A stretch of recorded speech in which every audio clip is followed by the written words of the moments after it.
Oh damn, people are already on. I'm still testing my stream settings, so I just want to play a little bit of a game before people roll in. I should probably post on Twitter or something. Hello everyone. I can't believe how quickly everyone just like jumped on. I literally just started streaming. Oh, fuck you, Jesse.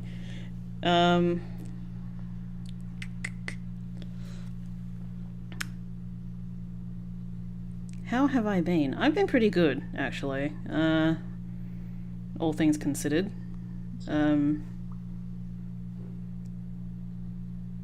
Yeah, life's pretty good. I'm just trying to remember what happened. When the last time I streamed was, and it was probably a million times ago. So I haven't watched the new trailer yet. I've kind of intentionally tried to avoid spoilers.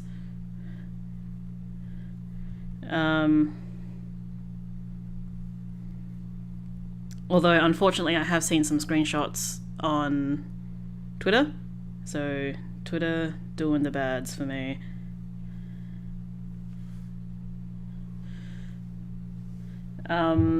I did, however, see the date. So,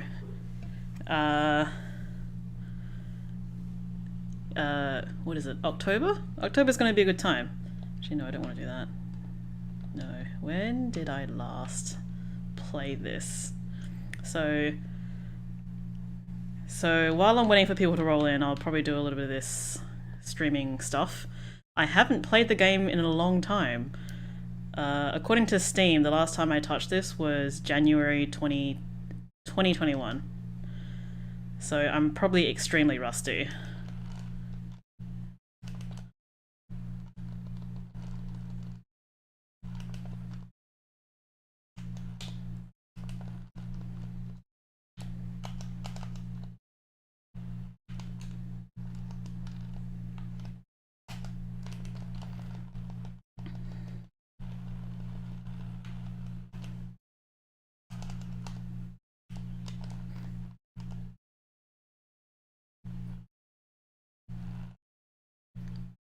Have I ever beaten Angel Slayer? A couple of times now. I haven't bothered to beat Angel Slayer like with challenges or anything because Angel Slayer, at least in the first game, well, Angel Slayer doesn't exist in the second game.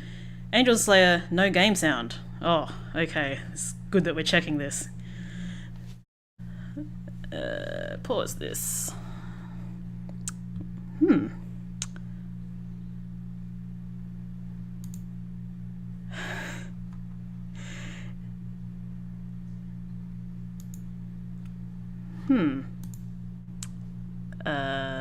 Yeah.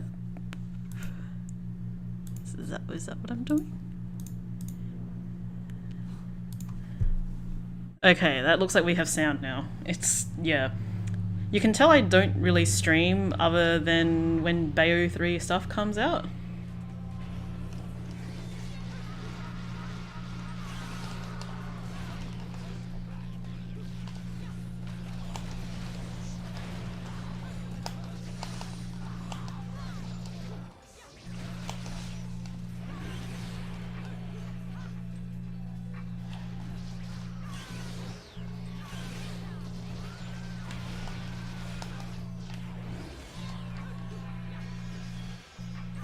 Oh, everything is so off.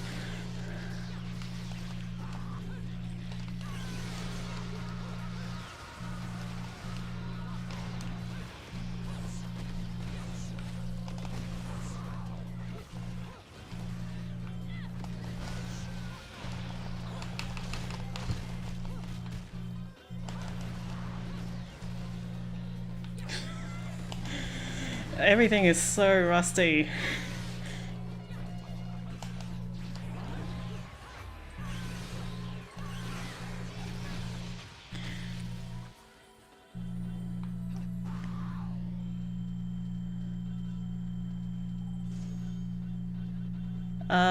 So yeah, today, the goal of today, on this fine Sunday morning, how is everyone going, is to finally watch the trailer, and record my live reaction to it, because people apparently want this. People apparently want my reaction to this.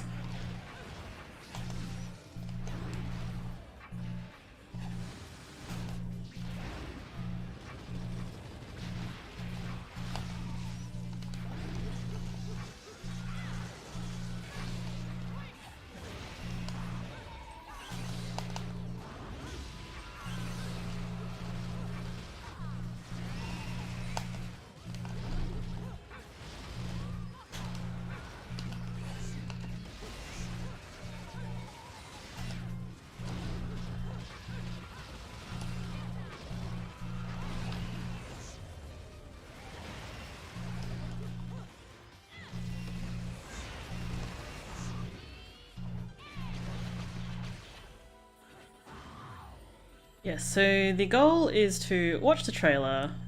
It's mostly blind. I have seen some screenshots, thanks to the scourge that is social media. I have seen some art and cosplay that has already come out of the trailer. So I guess I'll talk over that in between playing some of this, because can't just have me talking over a blank screen.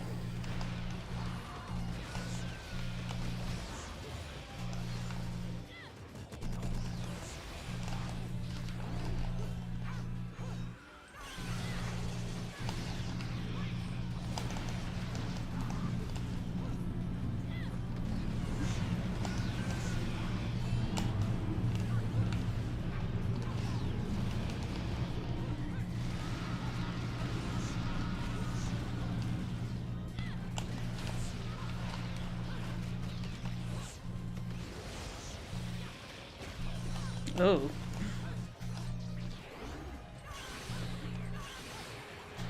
Do not get... Okay.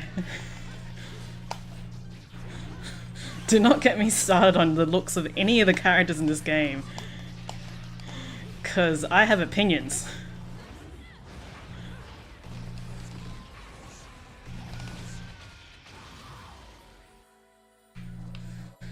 Oh, I have some fucking opinions about what I've seen so far.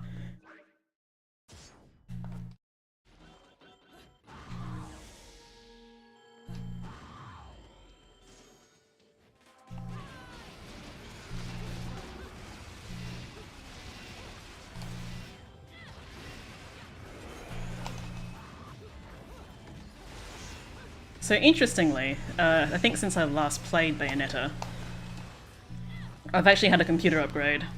So for this game that is now over 10 years old, I can play it full screen. That's amazing.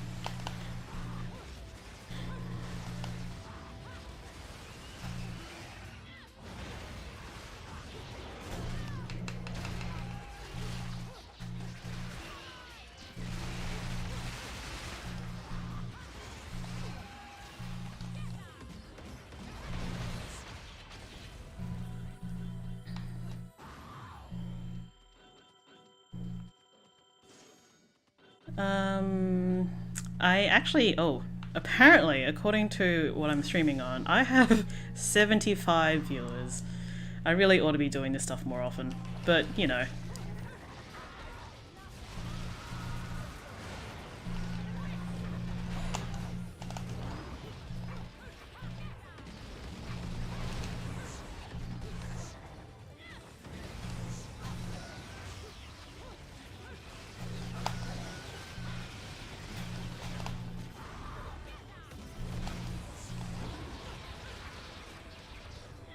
I used to have a shaders pack installed actually. Oh, bugger me.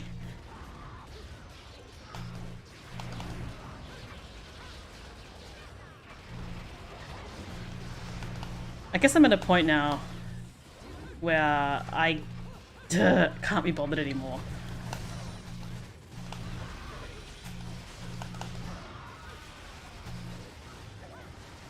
Not sure why that missed me.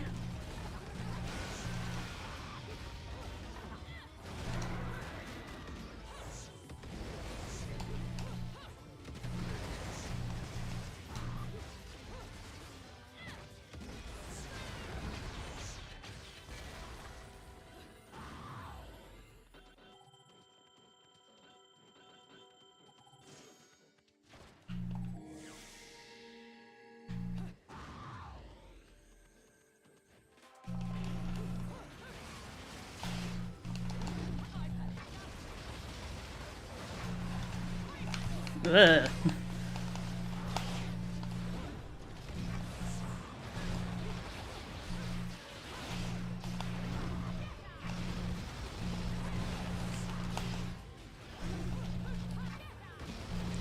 Already defaulting to the good old faithful.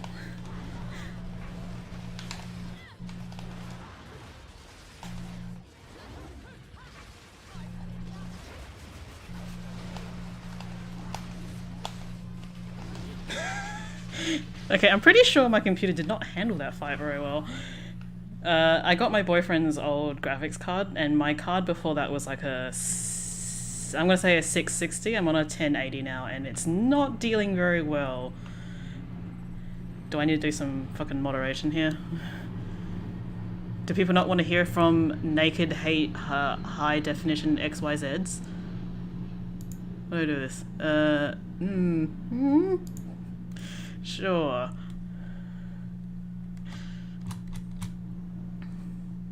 I should change shadow and detail. I do believe I actually have reshade installed. I'm not sure if people are using that.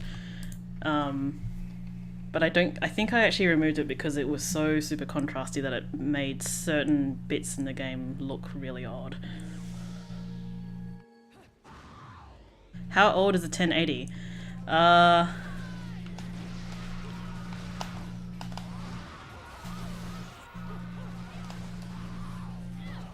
I'm actually not sure how old it is.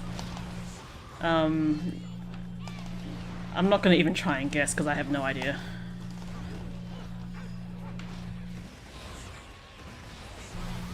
Ugh.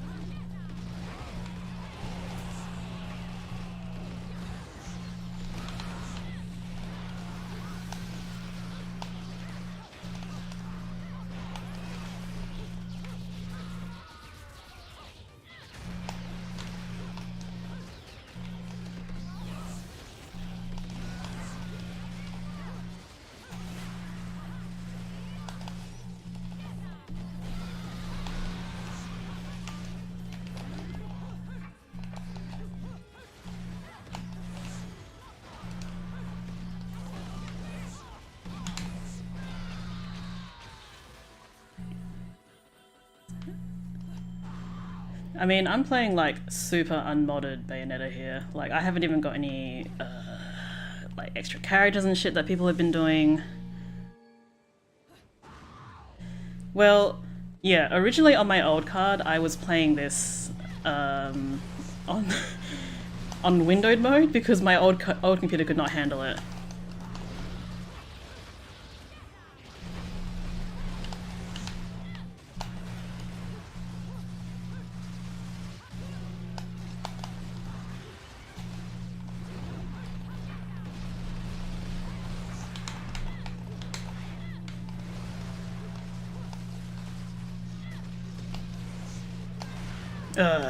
Totally freaking dodged that. And I think I should have gotten witch time off of that as well.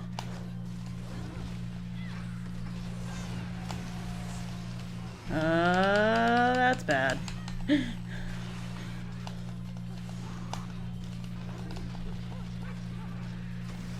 It's odd that I think I need to actually have an adjustment period. Because I've never played Bayonetta with this new build. It feels a little odd, but also I haven't played the game in like a year and a half, so maybe I'm just shit at the game. I think we're up to... yeah, okay. It's been a while.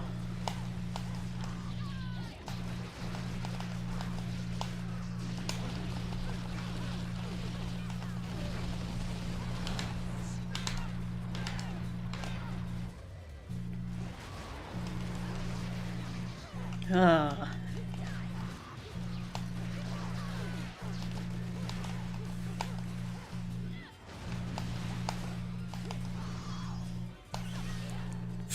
Badly timed.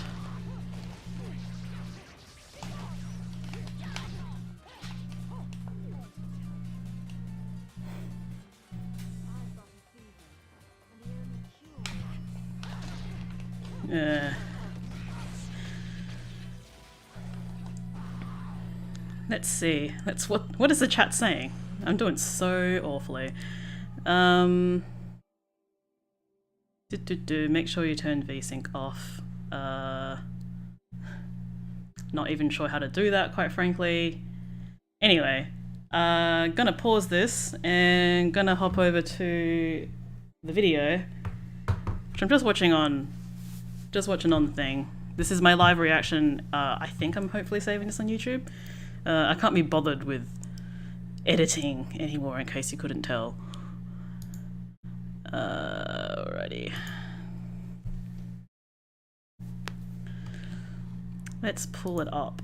So, I guess first off I'll talk about what I've seen so far. So I woke up on the Thursday, I think it was, and saw that my mentions were kind of going crazy, but Twitter has that thing where it makes fake mentions, so I was like, okay, whatever. But then I started scrolling through the feed and started actually seeing things. Something's good, something's bad. I'm going to reserve my judgment until I actually see this thing in motion. But it's like, oh shit, it means I have to do some work now. Because I haven't done anything with my YouTube channel in a million times. So yeah, I was like, my boyfriend was telling me, oh, you're going to do that thing now where you have to react to the video. It's like, yeah, people are going to want me to do that because my opinion matters on the Bayonetta stuff for some reason. So, yeah, this is what you guys want, right? You want to see me react to it, and from what Backdover is saying right here, I think a lot of people here like your rants, so go positives to negatives. It's probably going to be too soon to really like dig into the negatives, but obviously I can judge on what I'm seeing, and oh boy, what I have seen so far, it's a look. Which I don't remember whether I said that about the original Bayo 3 trailer when we first saw Bayonetta herself. I personally wasn't like a huge fan of it. I can kind of see why I can see the appeal of it, but for me it didn't read Bayonetta as we have known her so far. So I think I had justifiable reservations to what I had seen of the trailer, as in the first trailer. So the second trailer rolls around a couple of days ago, and I haven't talked about this with anyone because I still try and keep this whole Bayonetta is something that I live and breathe thing out of like people who I know in real life don't generally know that I'm into this Bayonetta thing, and also that I like do streaming and stuff. I keep that hidden because it's embarrassing. So I haven't really had the chance to talk about it with anyone. So this is going to be hopefully a good time for everyone. Because people want to see me react to this, I suppose. Gonna hit play now, and we're all going to be very quiet and enjoy this. And I really hope the sound isn't going to blow out the stream. Let's just do that. Peggy 16. Oh, it's massively loud. Just give me a sec.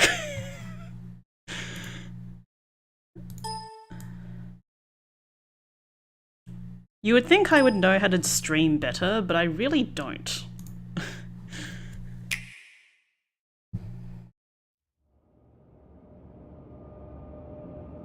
Okay, I know I said I was gonna like watch it all quietly and like react to it first. Can I just say how ugly this game looks? Like, just graphics wise, it looks really, really ugly. I expect a lot better from a modern game these days. And I don't play very many games anymore. I know what a game should look like these days. But I think this game looks really ugly. At least the cutscenes anyway. Anyway. More new faces, I see.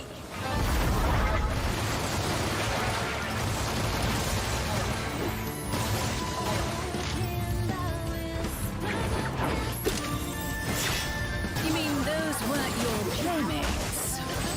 Those things ain't from Paradiso. Also, why did they suddenly make it a thing where in the game you have to make the pose that's on the cover? Like that wasn't a thing in the first game. Like Bayonetta in the first game had a couple of different poses. She never throws any single one of those poses during the game. But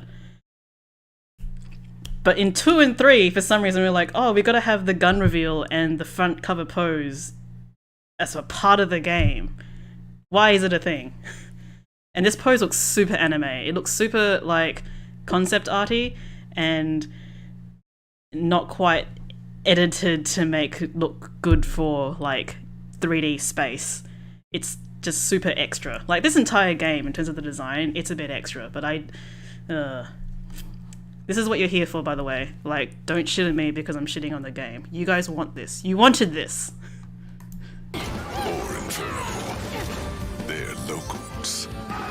In other words, they're part human. It's good to see Luca continue to be ugly as fuck. Is in order.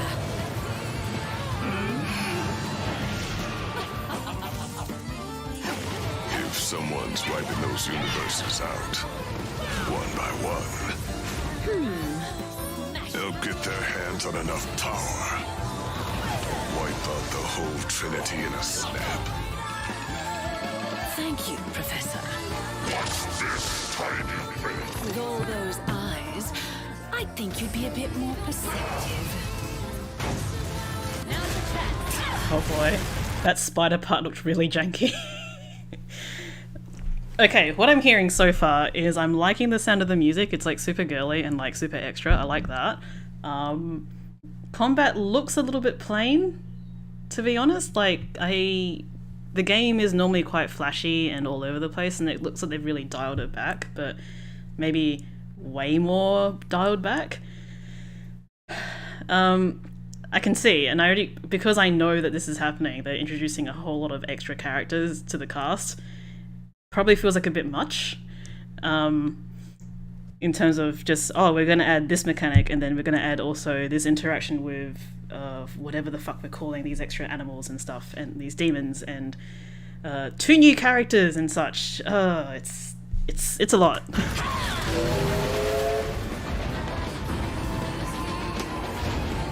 I believe you two have already met. Let's go. This world is under my protection.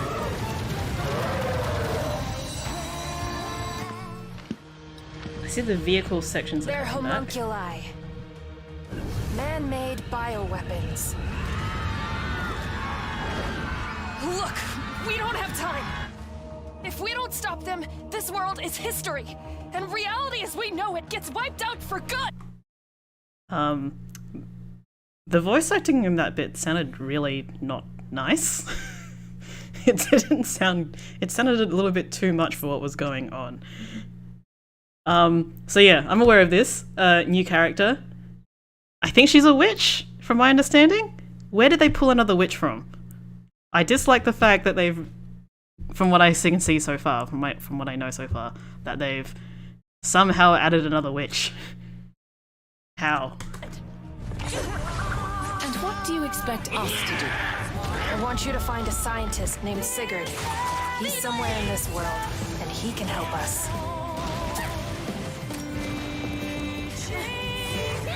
Do you know a girl named Viola? She sent me to find you. I believe I know why you're here. You're looking for a way to the Alphaverse. Have we met before? I think I'd remember. Look, Luca was not a bad-looking dude in the first game. Why does he continually just look so ugly?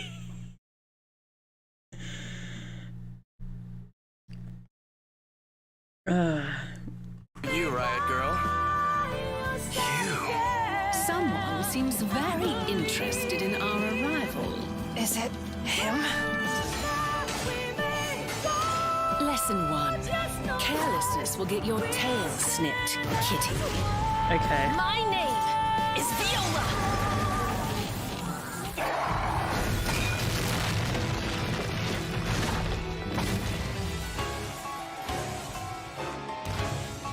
Whoa, what is going on with like the shading on that character?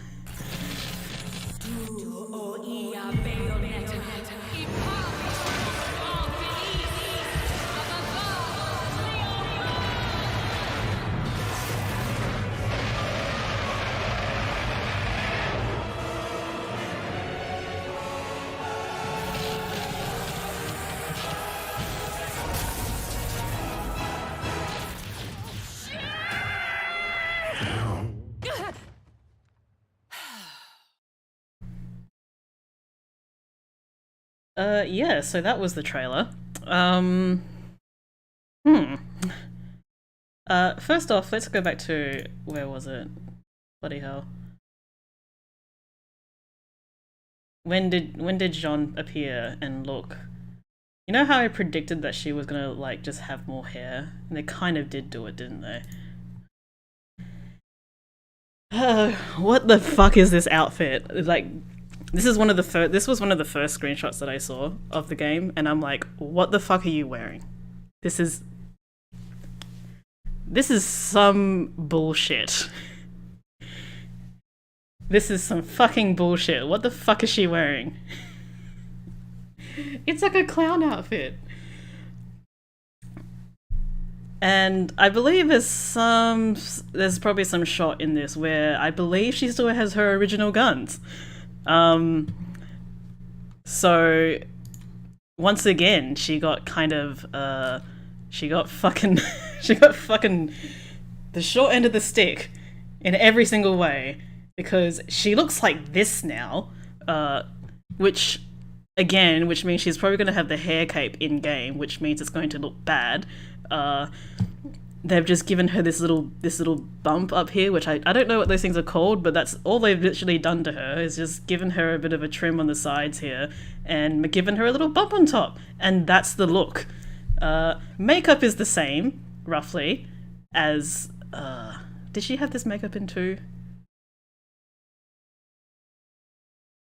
I don't really remember what her makeup was. This light cyan color. It's very much reminiscent of her makeup to me from 1. And the lashes look like they're just normal lashes and not those, like, Bayonetta 1 lashes. Yeah, this outfit's fucking awful. I hate it. Thanks. This whole Viola deal, I don't know.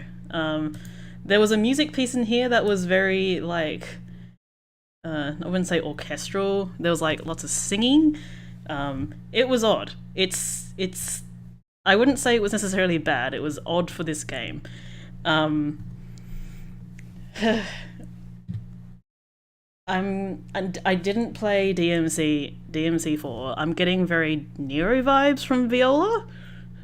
Just this scrappy new person who the original protagonist kind of shit on, but are also really like cool with. That's the vibe I'm getting from her.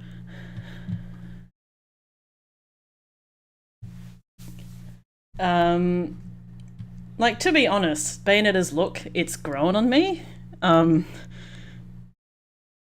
still think it's way too extra, but it's fine. Like, there's nothing particularly wrong with it. The voice acting, did we get confirmation that this isn't Helena Taylor, is it? Does anyone know? It sure didn't sound like her. Yeah, that's a good point. Why is Jean not wearing red? Pink is kind of red, but not actually red. It's not. Okay. I mean, yeah, Helena was Bayonetta, but I'd have to listen to this again to really get a feel for whether the voice acting suits. But, you know, I stopped at that one bit when Viola was talking and raging out in Rodan's, like, bar. And it was like, that voice acting wasn't very good. And Jean only had, like, one line in this trailer, so I can't tell whether it's still Grey. What does she go by now? It's not Grey Delisle anymore. The new VA is the least of my concerns. I did notice there was very little of the base gameplay that they showed here. There was like maybe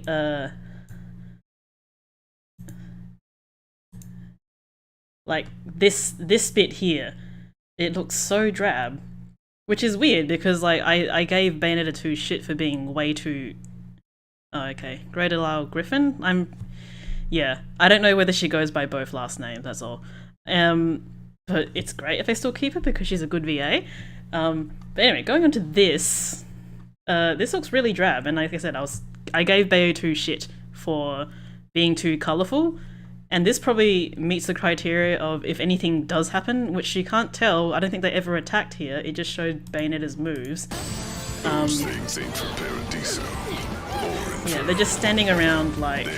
Yeah, they showed an enemy step and they didn't show them attacking, so it's really hard to really tell whether the game's going to be any good. But it looks like base mechanics wise, it's probably fine. I suspect,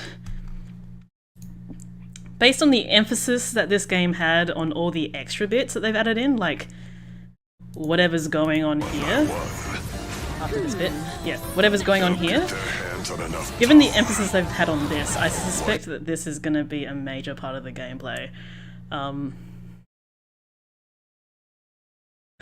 Which, I don't know, like, imagine if Bayonetta 2 had more than just one level, or right, where you had access to the Umbran armor all the time, and you could just play like that. I get the impression that this game is going to become like that.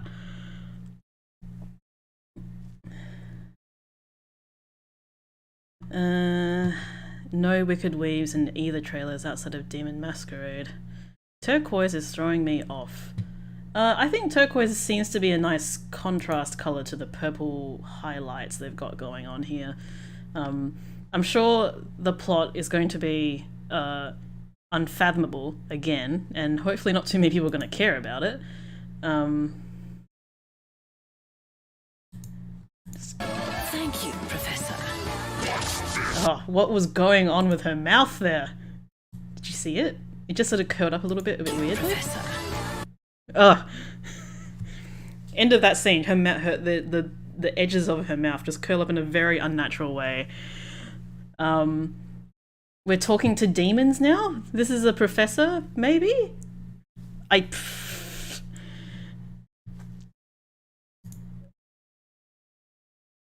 All those eyes. I think you. I'm getting the impression, because I do follow JP Kellum. So JP was involved with Bayonetta 1 and 2. He left for another job in between 2 and 3, so he was the one who I think was responsible for the localization of the game. And he had some really interesting comments about that, actually.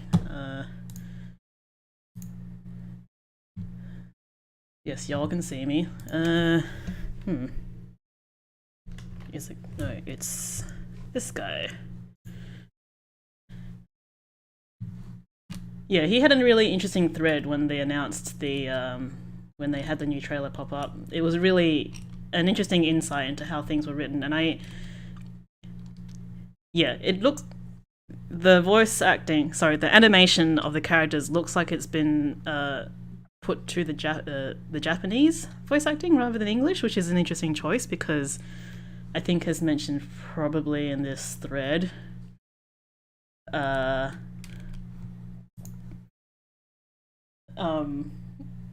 I think originally, at least in Bayo 1 and 2, it was written for English and then translated over to Japanese. So it's a really interesting choice, and I am getting a vibe here that it's very anime. Like, this entire trailer is super anime. And I'm starting to feel like I'm too old for this shit. It doesn't super appeal to me anymore. And yeah, the game looks ugly. Like, this initial scene looks really ugly. As I see. And it looks like it's trying to hit the same beats as Bayo 2, so this gun reveal and this initial pose thing, which... You mean those weren't your playmates? Like, yeah, the pose is fine, but... yeah. Things ain't from Paradiso or Inferno. They're locals. In other words... I don't know what the fuck is going on with Enzo. It's like they just want to keep making him uglier and uglier.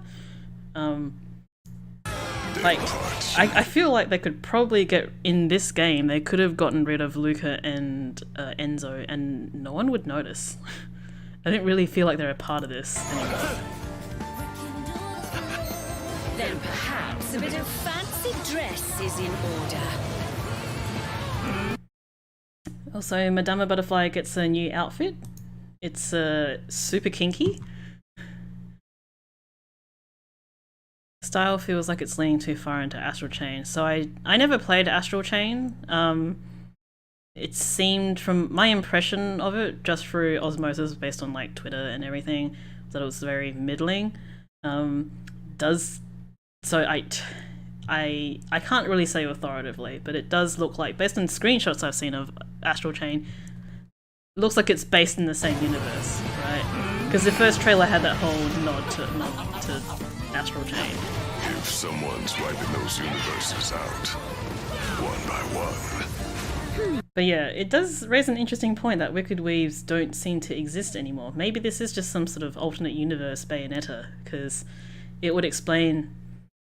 Like, didn't we generally think after the first trailer that this was probably some alternate version Bayonetta because she's like the grown-up Cereza and not the Bayonetta who wasn't awake for 100 years deal? So yeah, I guess this is looking at, okay, so if Cereza wasn't asleep for 100 years, this is what would have happened. They'll get their hands on enough power. And what is this? What is this? The whole Trinity in a snap. Thank you, Professor. What's this, tiny thing? With all those eyes, I think you'd be a bit more perceptive. Now to chat. I'm still curious what's going on with this thing in the corner here. I do wonder what this is. Like, there's a lot of things going on here. There's like a bar, there's what looks like D-pad stuff, like, and her hair at the moment, it looks like she's using a red lollipop. Wonder if they got rid of the lollipops. Who the fuck knows? This trailer doesn't tell me much other than, oh hey, I guess it's been like a couple of years since we showed the Bayonetta fanbase what's going on with this game, and it's a couple of months away when we're going to release it, so we should probably start building up hype. And this bit here, like this button sequence, just looks like a rhythm game. Was this a rhythm game input? What is going on with this?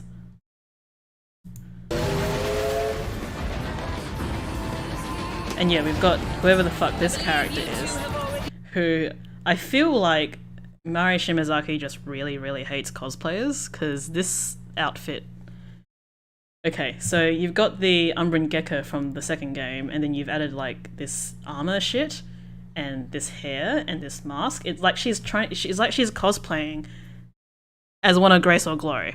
Like, this game is just giving me really, really ugly. That's all I'm getting from this game. Like, I'm sure in the concept art everything looks great, but the actual in-game stuff looks ugly. And again, this has to be some sort of like alternate universe Bayonetta, because at least based on what we know, this is Bayonetta's brooch. Let's go. This world is under my protection. I really wish they could feel like they didn't have to include vehicle sections. Like, do people really get that bored that quickly that they need to mix up the types of gameplay in like every single chapter? They confirmed it's another Bayo. Okay. Better than the clear trash bag outfit villain. Well, I mean, if you've seen the concept art for trash bag villain, it looked alright. Back when the trash bag villain was a lady too. Okay, I'll be perfectly honest, Viola's whole... Well, not... This is Viola? This lady? The punk rock chick? Not really my style. She looks fine, but I don't think she belongs in a Bayonetta game. That's my problem with her. She doesn't look like she belongs in a Bayonetta game. But... outside of Bayonetta herself, there's nothing here that really reads Bayonetta to me anymore. Like, Bayo 2 did a really good job because it... Yes, and I'm complimenting Bayonetta 2 here. Bayonetta 2 did a really good job because they took Bayonetta 1 and just turned it up a little bit more, but it was still very Bayonetta. This game is like, I just want essence of Bayonetta, something very similar, but not Bayonetta. And I get it, right? Because this is now the third game in a series. It's you're either gonna want to continue with the formula that you know works, or you want to try something new. And it's obviously trying something new here, but that is kind of dangerous because you know you want to try and keep your current fan base happy while also appealing to potential new fans. Like I said, maybe I'm too old for this shit. Because I feel like clearly I'm not the target audience here anymore. Like, I am in my 30s. I feel old. I am not the target audience for this game. Homunculi. Also, what the fuck is Radahn wearing? His head looks too small. Why is he wearing a dumbass hat? Everything is bad. Although it's good to see lollipops are still a thing based on this. And maybe a witch pearl? Although, do they even exist in this game anymore? Because I don't think we had pearls anymore.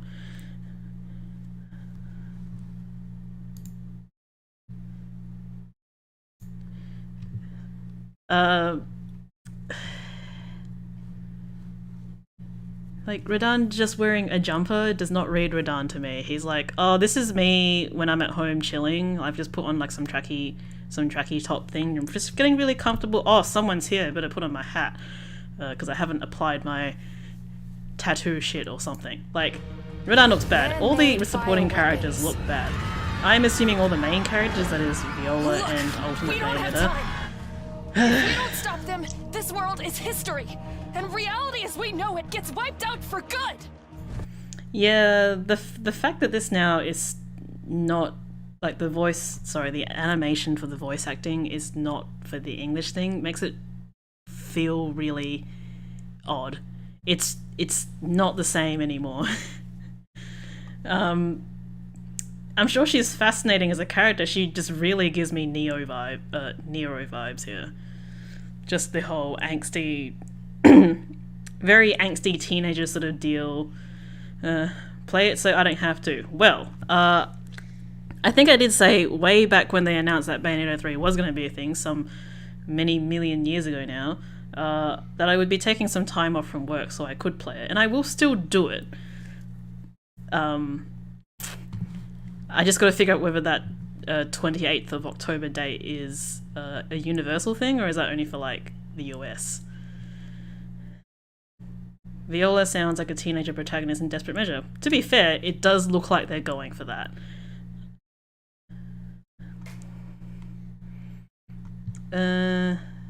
Different timelines, one close to Astral Chain. What did you say, Backdover? And while we play as Bayo, we're playing as one who's not from 1 and 2, since the teaser has her losing most likely. She was split into multiple. Do a text-based LP. Are you going to be doing this by yourself, or is someone going to be with you? Well, I'm going to be doing like a live... I'll probably do a streamed playthrough, my first time playing through, and then I'll probably do the whole proper LP thing. Which feels like I'd be committing to a lot here, given my laziness overall with trying to with doing anything to do with my YouTube channel these days. But I look, I'm the fucking Bayonetta person. I feel I'm basically obliged now to do this stuff, so I will do a stream of my first playthrough, which I did for Bayo 2, by the way, way back when. And I'll do a proper playthrough with all the research and shit later. We'll see how that goes. People are mentioning the Trinity Masquerade Edition. Let's just do a quick Google of that. Whoop.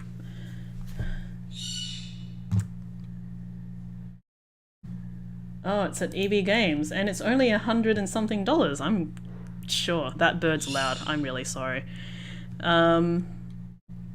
What does this come with? Do I get another version of Bayonetta? That's probably the video. It's all screenshots from the game. What do I actually get in this?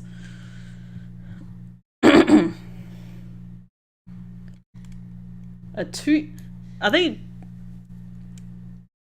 Are they just bundling the art book with this thing now? Or is there going to be a separate art book?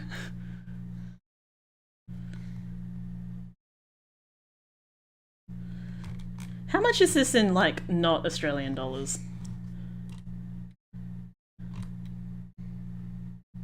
Where am I looking? Is it EB Games? What is it? GameStop. Wow. Canadian dollars that much? Yeah, damn. Alright. Well, given what you get for it, from the looks of it, I'm okay with that pricing. It's 90 in the US. Okay. Yeah, that's Australian pricing for you though. Like, it's just expected.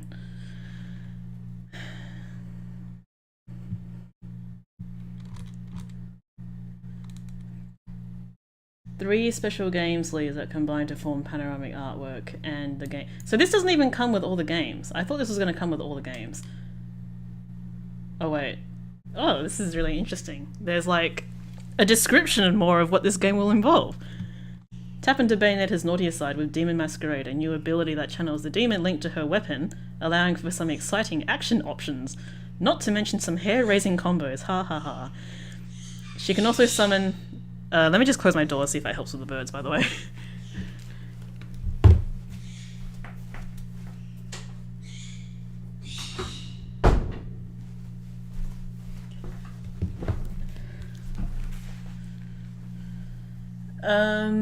Blah, blah, blah, blah, blah. She can also summon her demonic darlings like Gamora, Malphus, and Phantasmarania during battle, unleashing their demonic powers in the heat of the combat, and in new, larger-than-life battles where you directly control the action.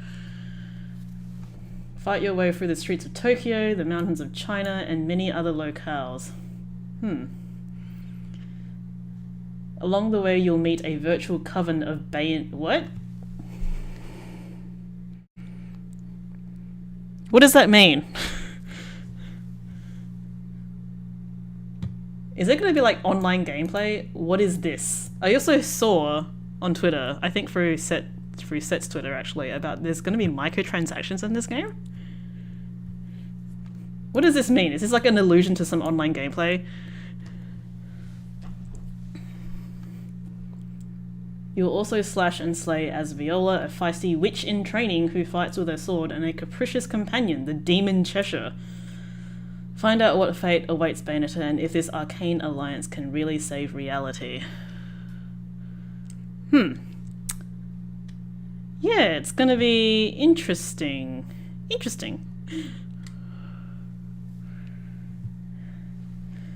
Well, yeah, virtual coven could mean a couple of things. Like, obviously a coven's a group of witches. Like, does virtual mean literally virtual? Or does it mean, like, you'll actually just meet a whole different groups of witches? The multiple dimensions and stuff.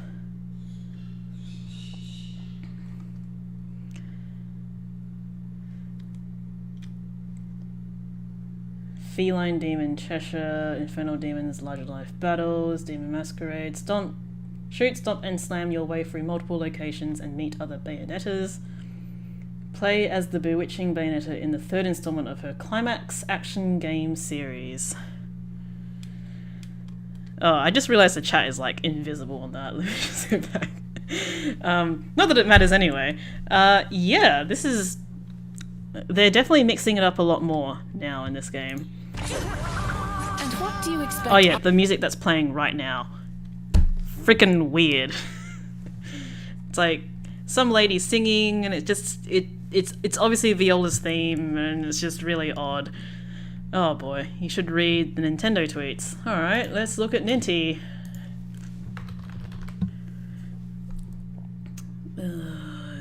I'm assuming it's gonna come from America.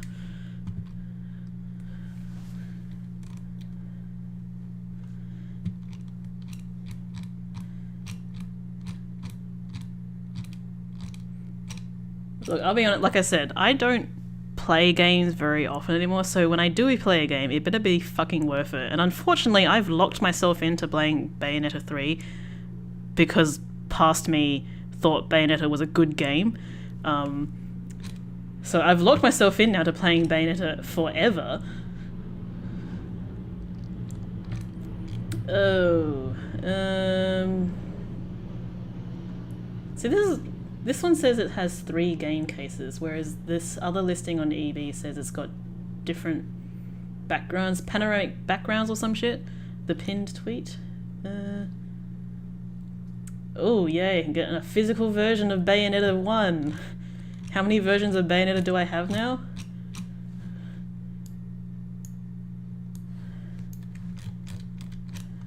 Anything here?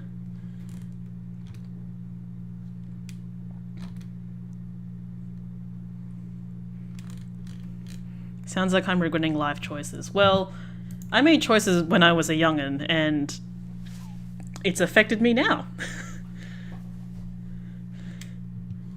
So, interestingly, this Cheshire has a different pattern to the one that was from the first couple of games. Do I have a secret Bayo shrine? I don't have space for that stuff. I do have... You got 8-bit Bayonetta on Steam, right? I do, actually. I think before they helped. That was the whole... And I got it installed. That was before they actually released Bayo on PC. Yeah, what's with the pattern on this dress? It's completely different. Like, it's still Cheshire, the plush, because you can see the 2 different colours on the face. But what's with this? Why'd they change that? I want you to find a scientist named...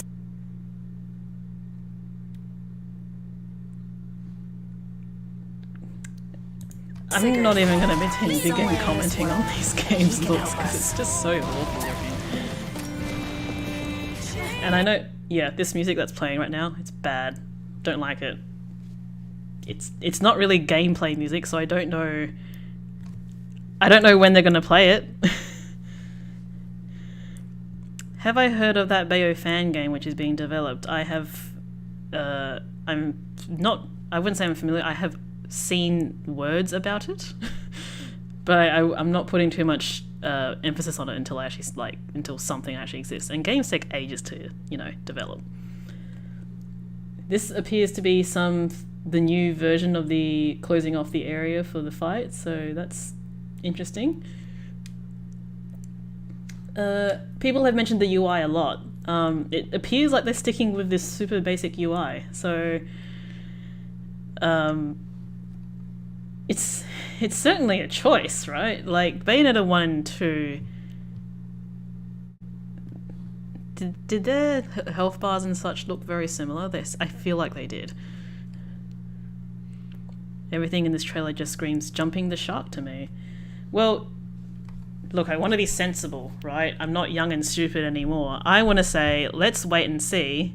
Like, they're presumably going to release more information the closer we get to that date. Maybe we'll see more about it, and maybe we will, maybe it will change our minds. 1 and 2 were similar UIs, yeah.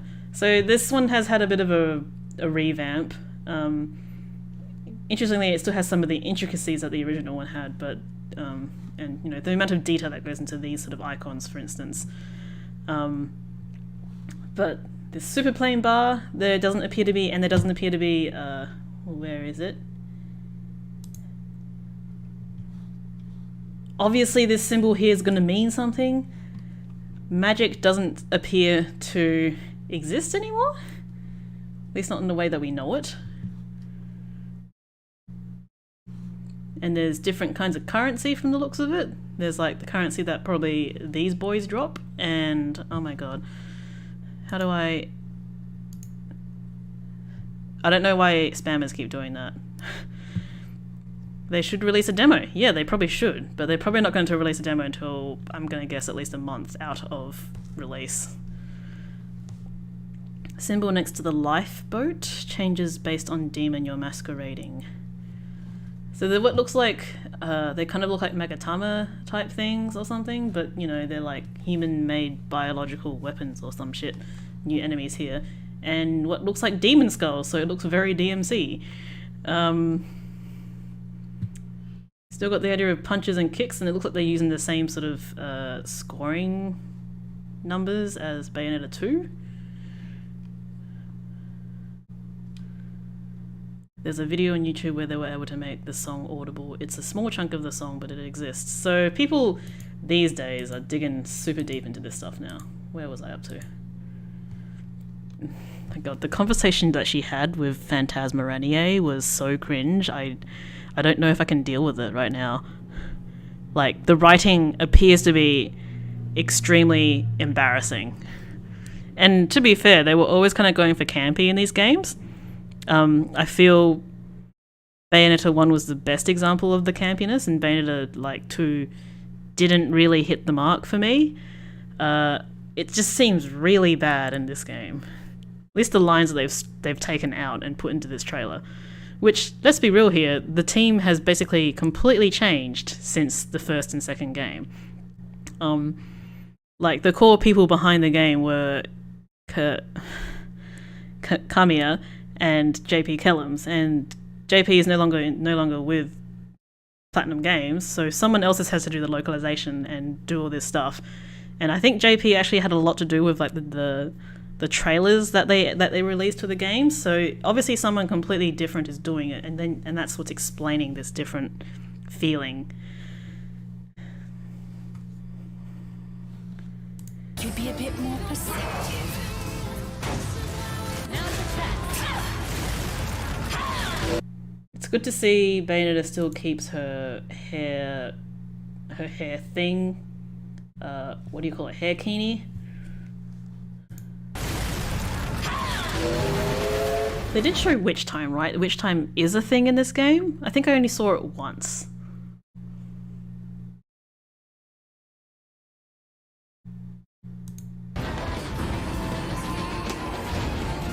Wait a second, what was on her back? What's going on here? Has she summoned a train as her demon masquerade? Is that what's going on here? What the fuck? So they made an emphasis on in the first trailer when Bayonetta did her demon. Is it demon masquerade? It's the big demon summon thing. They made a big deal of showing off this back glyph thing. So the fact that this alternate Bayonetta has a glyph thing when she's summoning a train is super fucking ridiculous. Also, the voice acting for her is like... I don't like the voice acting in this game. I'm really sorry. It does not appear to be good. Can someone do a Bayonetta and Thomas the Tank Engine mashup, please? A la... who is it? Thomas? The Tank Engine. What's that remix called, guys? Come on. You know this.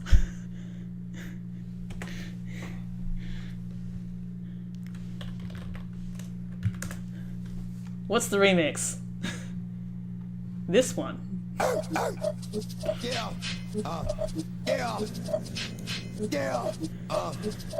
think it's this one. Don't get it twisted. This rap shit is mine. This song just is amazing though. Hello, Aaron. Fuck what you heard. It is not this one. There's too many of them. Anyway. Apparently we can summon a train, and apparently this Bayonetta is cosplaying as a Grace. Or Glory. Whatever. let's go. This world is under my protection. Oh, we get to shoot we get to shoot debris out of the air. Hooray. The world is under my protection. It's a turret section. Oh my god. What, the top one will get me DMCA'd? Okay. No, there's a specific one that I'm looking for, but yeah, I'm not gonna injure you guys with that.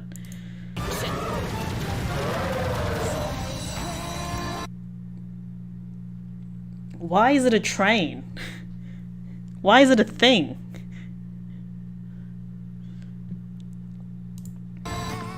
Well, yeah, the Umbran Gecko outfit on this bit would make sense given they mentioned going to China, so maybe this is not going to be located in just one area. But it is just literally the Umbran Gecko outfit from the looks of it, with an extra bit of armor on top. Go. This world is under my protection. But yeah, not liking the voice acting in this game. They're homunculi. Man-made bioweapons. I gotta say that the design, like the sort of scrolly designs for these things, I like that a lot. It looks kind of like, this is gonna make me look culturally insensitive, like Indian or something. Like the style of this looks really cool. I like the design of that. See, I said something nice about this game. We don't have time. If we don't stop them, this world is history. And reality as we know it gets wiped out for good. Viola is a fucking nerd with a utilikilt for some reason. Just... And what do you expect us to do? I want you to find a scientist named Sigurd. He's somewhere in this world, and he can help us. Yeah, this music is... Look, it sounds nice, but I don't think it suits.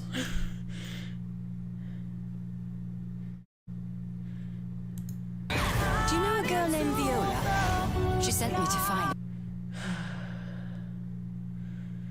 My girl Jean got done dirty. Just... What the fuck is this? I know I already talked about it, but what the fuck is it? I believe I know why you're here. You're looking for a way to the Alphaverse. To the Alphaverse? Oh god. Okay. We met before. I think I'd remember you, Riot Girl.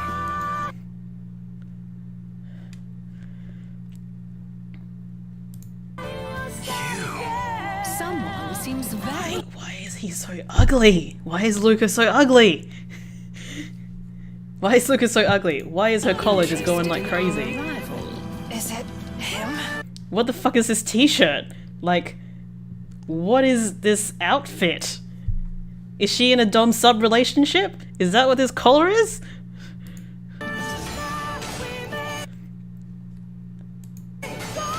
Lesson 1. Oh god.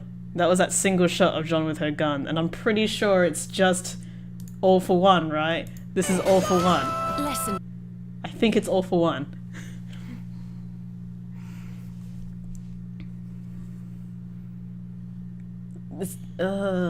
It's like a gross dress and like a leggings deal, and yeah. It does feel like they've intentionally hidden this a little bit. I wish I could see it. Carelessness will get your tail snipped, kitty. My name is Viola.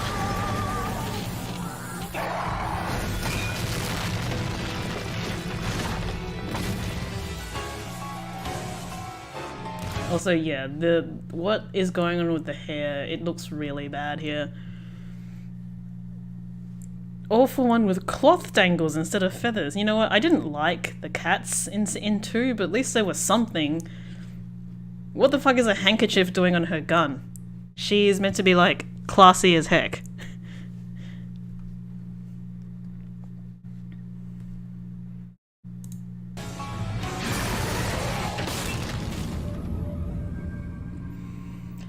But alright, it's gonna be some sort of multiverse shit.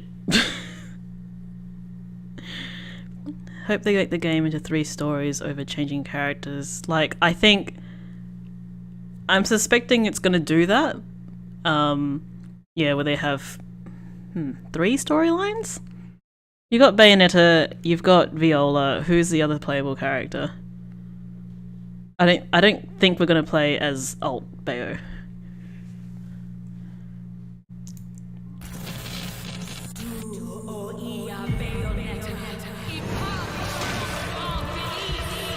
Also, I wonder what's going on with this deal. Is it the first time they put blood in these games?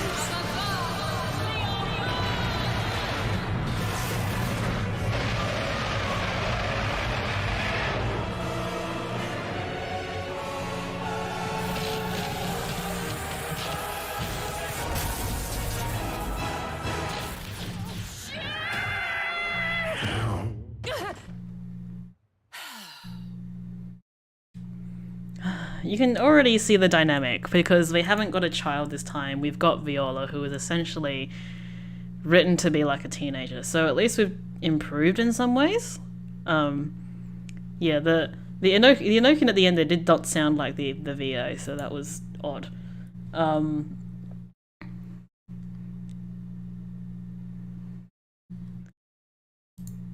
It does sound different, the summon, but I don't know for sure.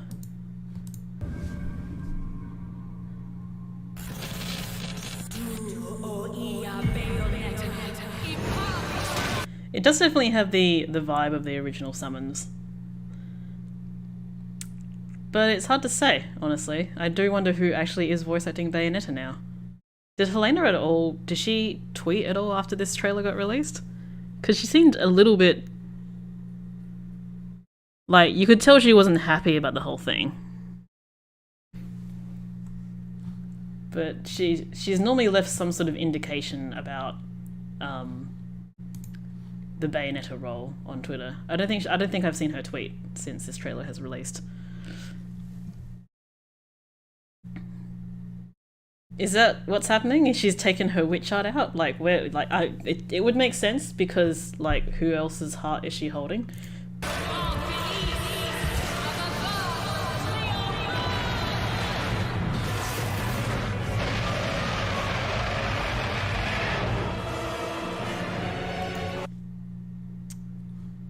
So I think Shimamura is the usual one they've used, right?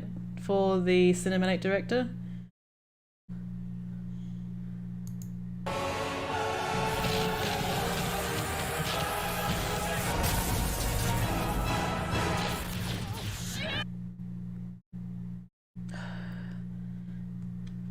The whole skirt thing I am not a huge fan of. Why does Cheshire have this ridiculous mouth going on? What is that?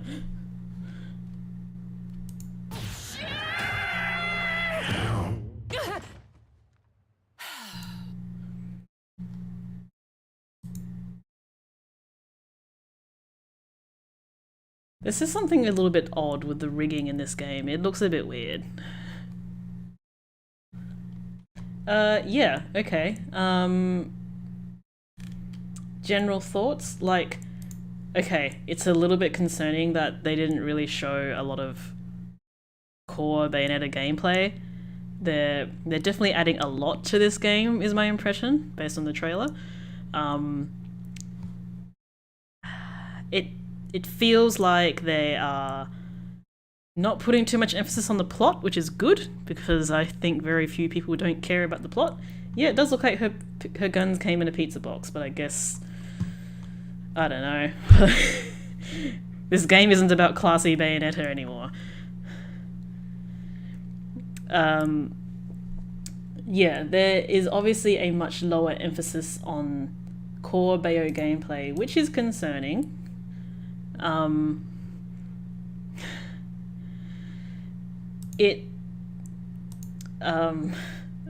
don't know, like, there's gonna be a lot going on, and I can only hope that Bayo, the development team, and everyone in the Bayo 3 team does a good job with actually just making all this work together, because it looks like they're trying to do a lot, and there's a big problem with that where they might try to do a lot and they don't get any of them quite right.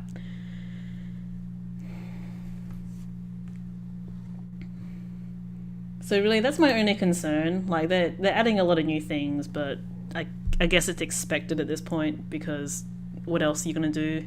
You can't just keep rehashing the same thing that 1 and 2 did.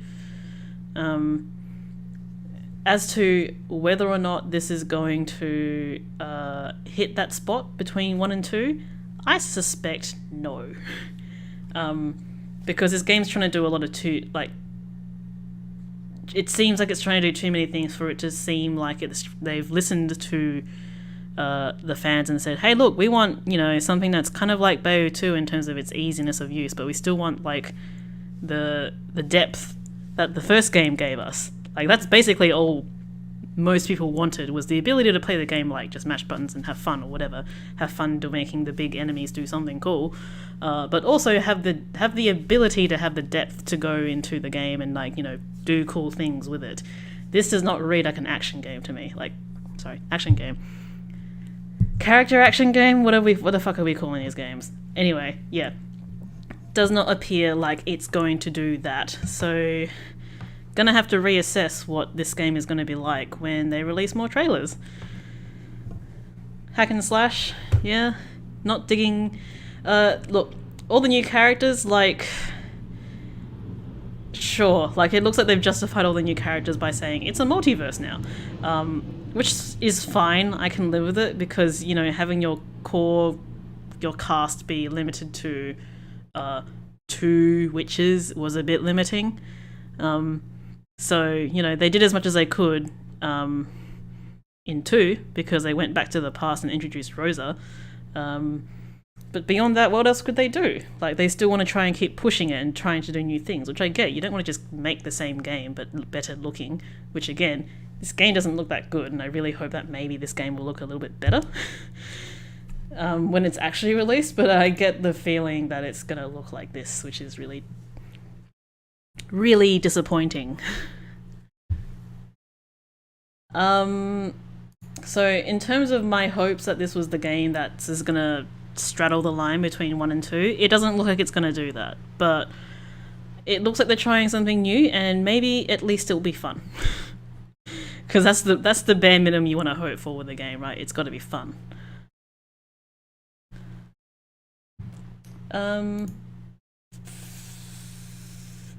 Yeah, whether or not it... Oh, I got the weird mouth bit. Yeah. Yeah.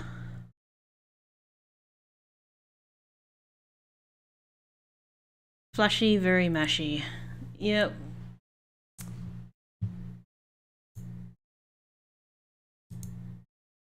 No more Loki though. Isn't Bayonetta the word that was written in demon language on her tassels in the first game? It is written in her hair bits, which you can't really see in this texture here, but yes. It's written in the ribbon.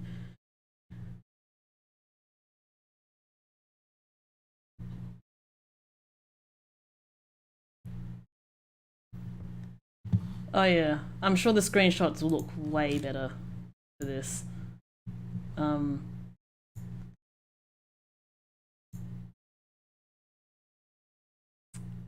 I don't know, like I can't tell like much from this trailer. I don't even know why they included Enzo in this trailer. Was it just to say, hey, Enzo's still around? Because Enzo was written super annoying in the second game.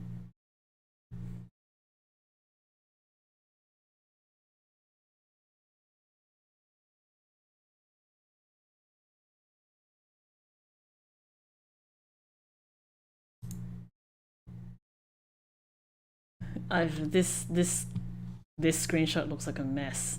Like, I can kind of see what's going on, but there is a lot going on in here. Everyone feels greasy and plastic. Yeah, I do see that. Like, she's got like latex in her gloves for some reason. What did they do with Jean's glasses? Where is it? The glasses in this game are not as fun. Like, it looks like Jean's and Bayonetta's glasses in this game have very similar frames, just a different color, and probably just different detail on the temples. This outfit is... Yep, you've already heard it. We need to hear it again.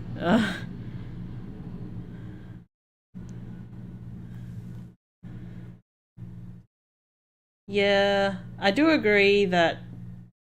Okay, yeah. Where is Luca? Luca just looks greasy. This is Radahn on a comfy night at home. Why does Luca have to be creepy with Viola? Because that's a bit weird. World, and he can help us.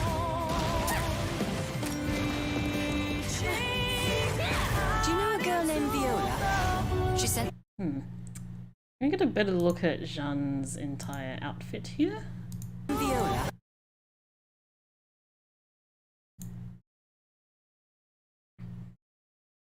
Do you know a girl named? Her hair doesn't appear to be as long as it was in the second game, but this weird fur cape is... I don't know, like, pink is not red. It's... Viola. It's... She sent me to it's just super I odd. think I know why you're here. You're looking for a way to the Alphaverse. Have we met before?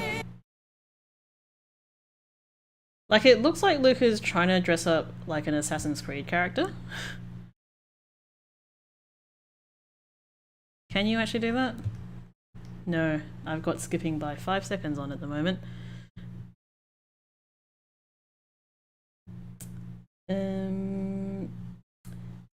Yeah, they've really leaned into Luca being a cowboy, and I don't like it. I think I'd remember you, Riot Girl. Like, this looks creepy. Why is Luca being creepy?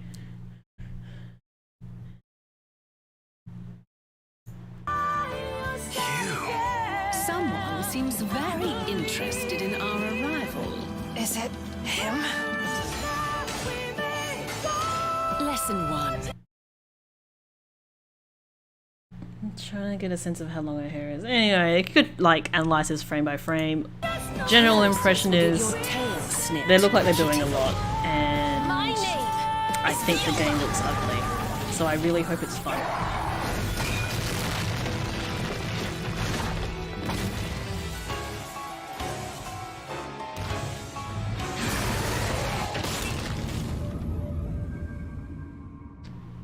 So yeah, that's the trailer. I hope it was everything you guys wanted it to be, because that certainly was a trailer.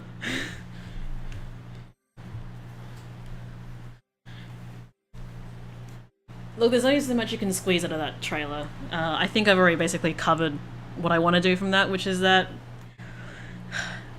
Platinum really need to improve their game engine. It looks really ugly, and I really hope that it looks better. It looks better when it's released. If you change the replay speed, blah blah blah blah.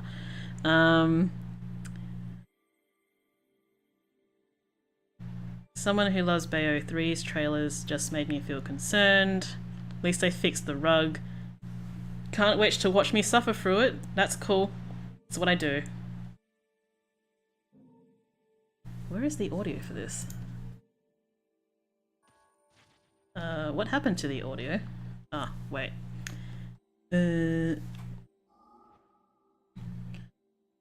Yeah, there's the hope that it will look better for release. We'll see though. But at least we have news. That's the key thing.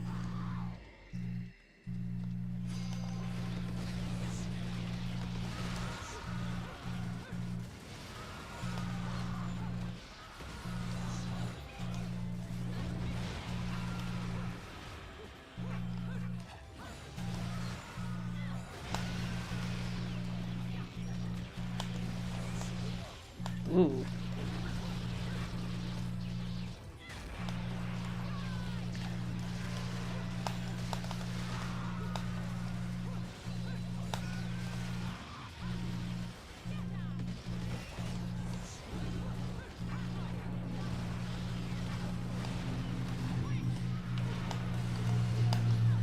Dead.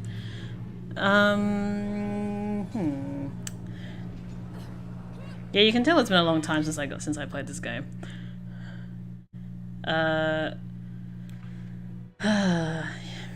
You know what? I guess let's do this.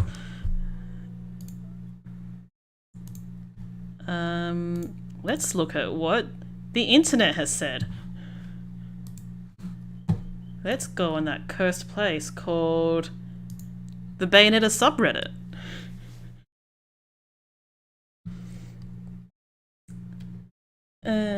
Wicked Weaveless, not there. Oh, I don't I don't really use Reddit all that much. Wow, someone responded to a 2-year-old comment. That's cool. Wicked Weaveless, cosmetics, people liking some of the videos. Oh, she's got the freaking pistols here, doesn't she? She has to have a pistol bit. Checking out some camel toe. Favorite demon, the train, obviously. People still wanting it for things other than Nintendo consoles, which is definitely a thing. Yes, the release of the fucking Funko Pops. Funko Pops are universally ugly, and that has held true for these ones as well.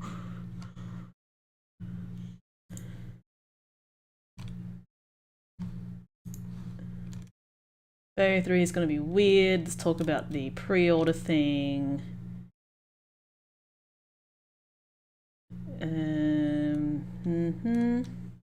People posting their loots.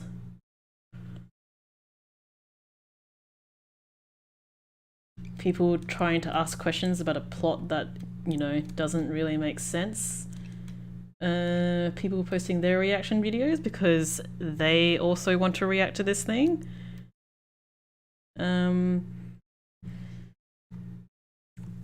You know, I like this artist a lot. I still don't think Jean looks good. Like, it doesn't look good.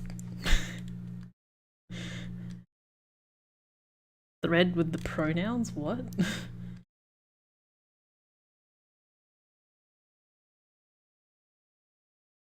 Okay, I really can't care about this stuff anymore. I think Viola is Loki. Okay. I mean, of course, the fan base is gonna make posts like this, whether seriously or not.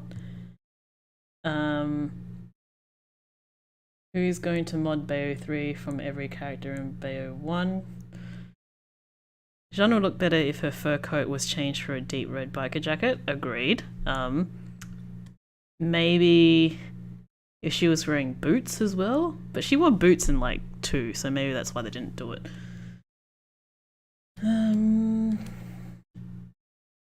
Translation of the chant by good old Krelian. I don't know if you're in the chat.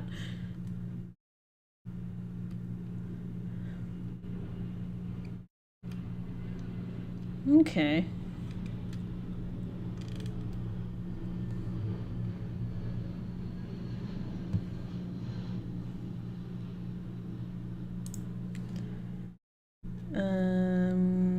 There's a reshade showcase.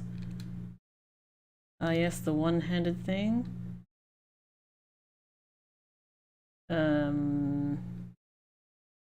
Yep. Oh, what's your favorite category of post on the subreddit? Is it the ones where, hey, has anyone ever noticed this in this 10-year-old game? It's the first time I've noticed it. Maybe no one else has noticed it. You're not special. It's been noticed before.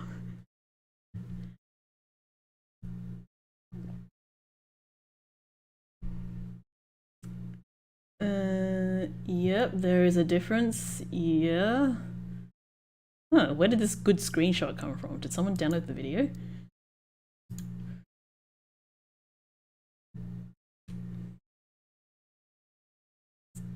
Huh, so this actually makes it easier for me to see this thing. There's like a bell attached to this Cheshire, so it's not actually...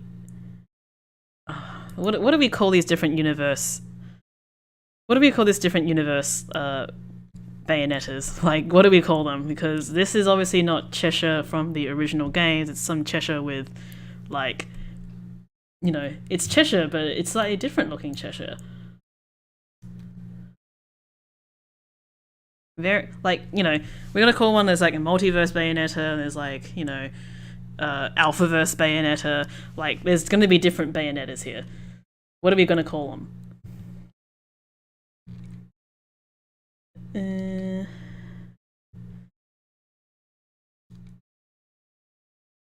Oh yeah. That's raising a good question. What happened with that first teaser trailer?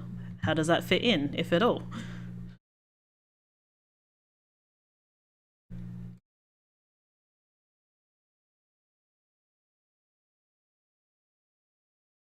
What is this tweet? As you can tell, I lurk this subreddit occasionally. Like, I don't post anymore because people, like, hate me posting. But don't worry, I still see what the fuck you write about me. So tag climax is abolished, instead a net ranking function is added. So that kind of sounds like the rankings from the first game, maybe? Which, in case you weren't aware, there are ranking systems, I think, based on there are ranking systems based on like combo points in a chapter, but obviously because people can like break that very easily, they don't do that. Like the rankings are basically meaningless.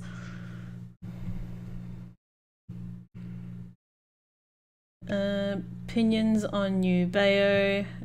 Basically just a sliding scale of amazing and hate it. Won't be harder. Yeah, this is the fucking thread, man.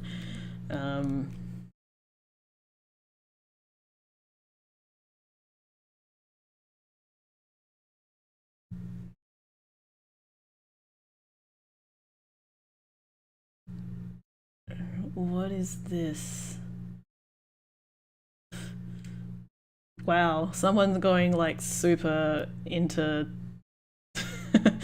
it's really amazing, honestly. That's some of the stuff that people post in this.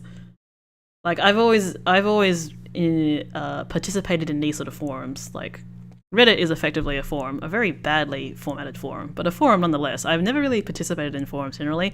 I'm a lurker. I do not like to post. Because people don't need to know about my opinion.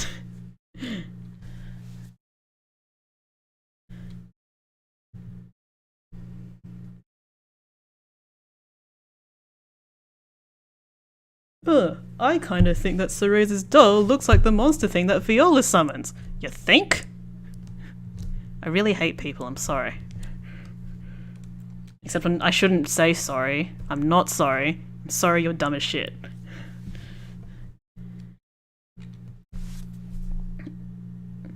Came back to see the original leaks and everything is true. Looks much nicer than Bayonetta 2?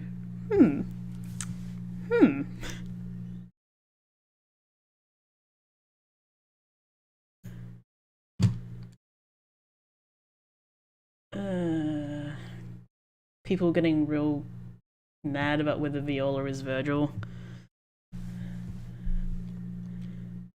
Am I the only one hearing similarities? Maybe not.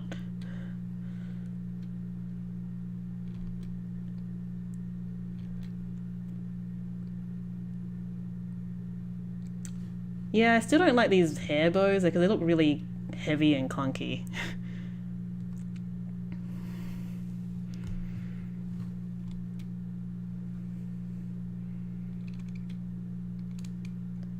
The song that plays, blah blah blah, can't be bothered clicking through, random thoughts. Have they released... Is that what it looks like?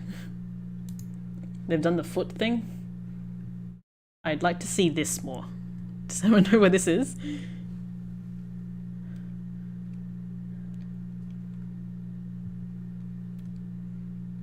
So this raises an interesting point about how there's no wicked Wiis, because we don't see hair-coloured weavy demons anymore.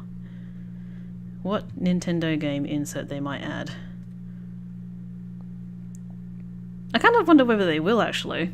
Like, I think they felt obliged to do it because, oh, we got bankrolled by Nintendo. We get to do something with Nintendo. Whether or not they actually do it with the third game, I don't know. People getting way too excited that Lady Gaga plays Bayonetta.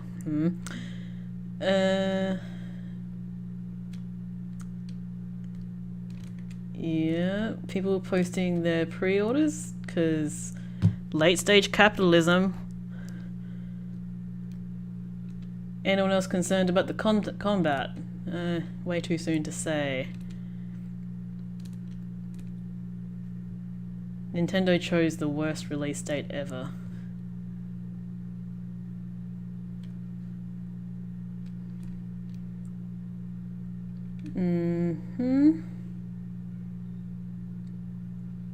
What is this? What is this? What's this naive angel mode?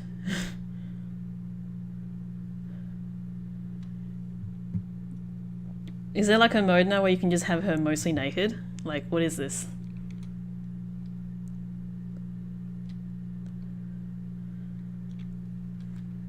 Full reaction and breakdown, okay. Yep. It's a censorship toggle. That's kind of what it looks like, which is really weird they're pandering to that. Summonable demons. I guess the question is whether you're going to be able to summon a train all the time, because it sounds really overpowered. People posting their Bayo loot shit.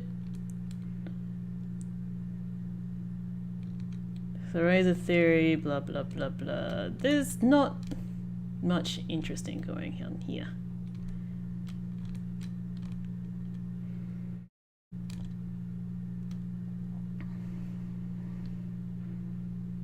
Naive angel mode. I mean, to be fair, when you first played Bayonetta 1, how embarrassed were you when someone walked into the room?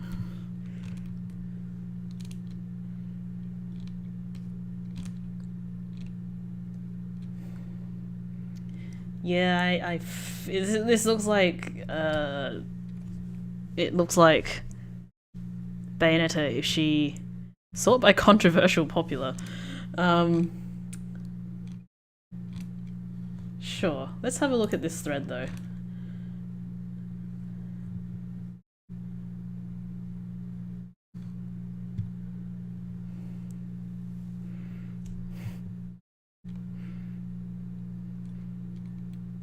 I mean, yeah, I would hope that most people were adults when they played Bayonetta, but some people weren't. They were like kids. I'm just gonna change this to dark mode so I can see people's writing. Glassless designs. Yeah, I haven't even begun that. Like, Kamiya clearly doesn't give a shit about Bayonetta anymore.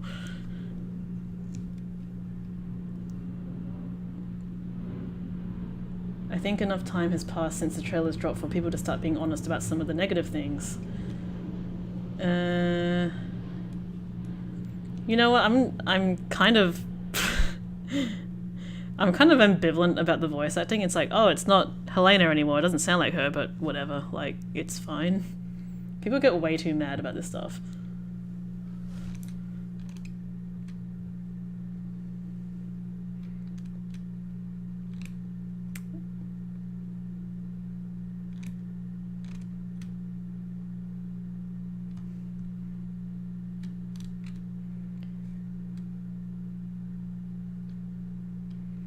I really hate this idea that nitpicking is bad. Like,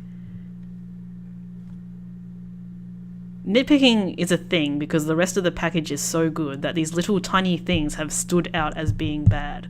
Like, that's why you nitpick. Like, if the rest of the package looks great, but then, like, I don't know, it doesn't quite look right the way it should be, you nitpick on it. And yeah, maybe it can be bad, but there's nothing wrong with nitpicking. I hate this idea of nitpicking as being something that's a negative thing. Especially when you're talking about somebody who is so close to, like, the process as well. Like, they know exactly what makes a Bayonetta game. They know exactly what makes a Bayonetta game. They know exactly what makes a Bayonetta trailer. They know exactly all the little bits that need to be hit to make it Bayonetta. This, like, the reason why this trailer feels so odd is because it doesn't read Bayonetta.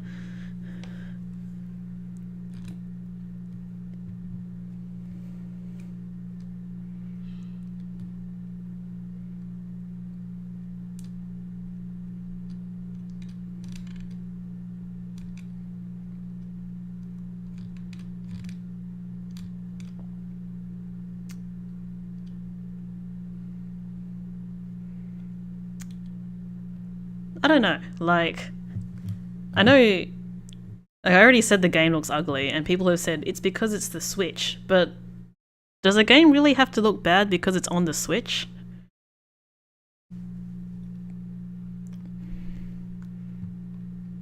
Like, I actually don't know, but yeah, I saw that backed over. People in the background. Ew, I saw it on Twitter. There are characters in the background of these art bits. Can you even sort by that anymore? Hot. You can't even sort by controversial. What is this? I'm looking for top.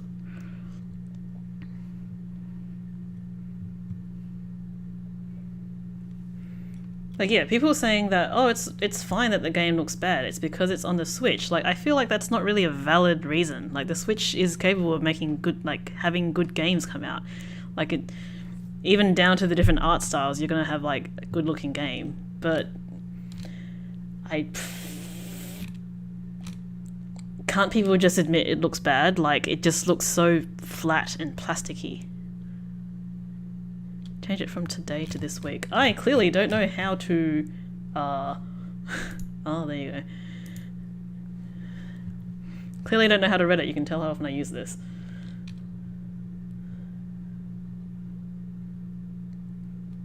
Oh no, people are making fun about the pronouns thing. Can people just not be shitheads? Like, oh my god, why did this change?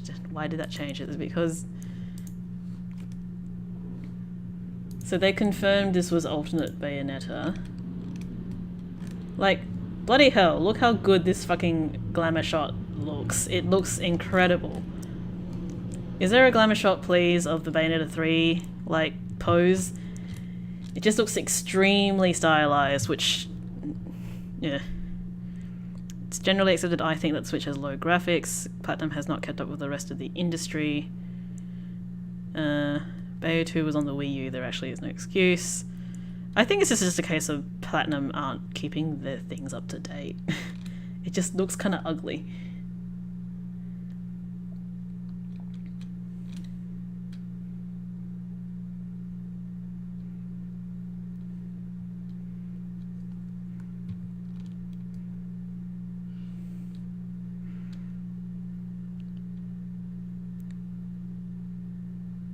Just say Nier Automata was ugly. I didn't think it was ugly personally, but I guess I'm not like...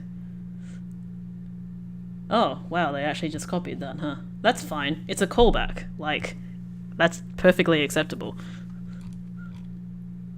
Gang is back. They look amazing. Amazing!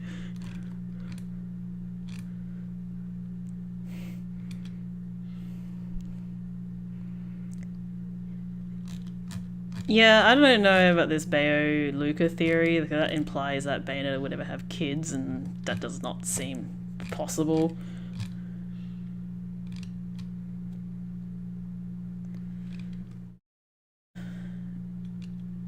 Oh no, this is gonna be a fucking thing, isn't it, with Viola? Can just...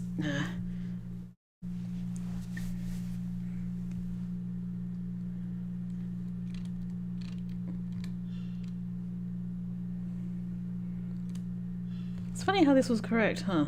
Was that roughly 4 days ago?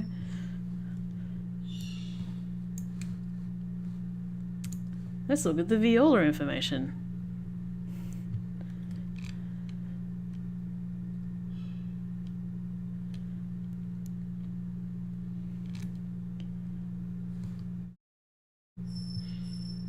Like, you cannot deny that Viola looks and acts like Nero.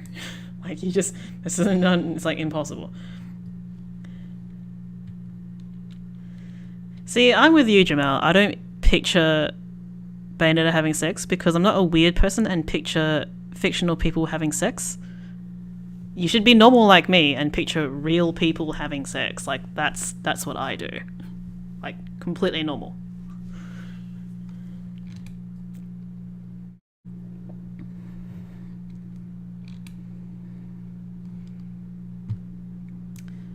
But yeah, it looks like rather than a child screaming at you to hurry up and whatever, we've got Viola to babysit now, and You know, to be quite honest, when I first saw this screenshot of the new character here, I thought it looked like a I thought it looked like a male Japanese cosplayer who regularly does crossplays. That is, he dresses up as Bayonetta and looks really good doing it because he's like a super attractive like Japanese boy.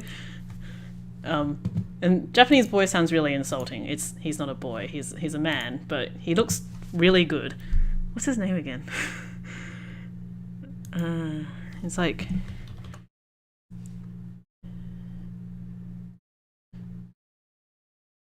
I'm sure you guys would have seen him on Twitter. This one. So he's a Japanese boy who has done a Bayo cosplay. Looks pretty darn good doing it. But very, very quickly, after that trailer got released, did a thing for Viola and looks really bloody good doing it.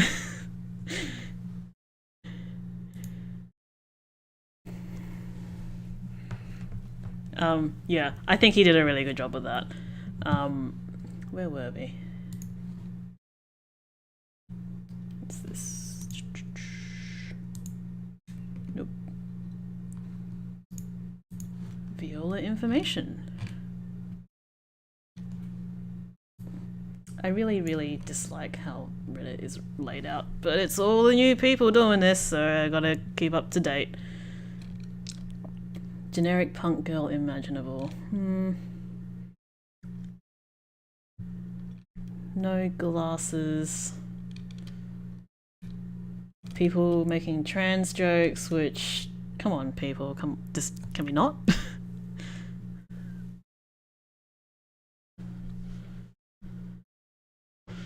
The way he was able to do Viola in basically quick drag says all about the design. I mean, it's literally just putting a jacket on, and I think his hair is probably also the right colour, so that didn't help either.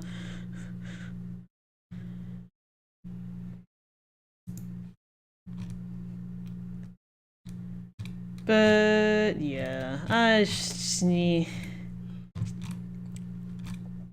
I'm going to try, like, I think even this just shows like how just thrown together Jeanne was as her appearance in the third game. It's just really basic.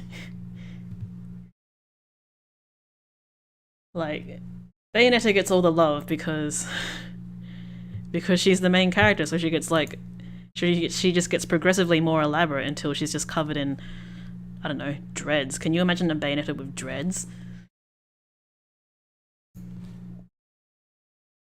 People are trying to figure out whether she's somebody's love child, like, eh.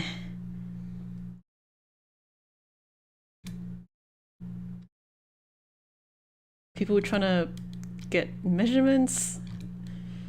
Look, why can't we just agree that Viola probably just came from like an alternate universe and she's just alternate universe Bayonetta? Like, that's all she is.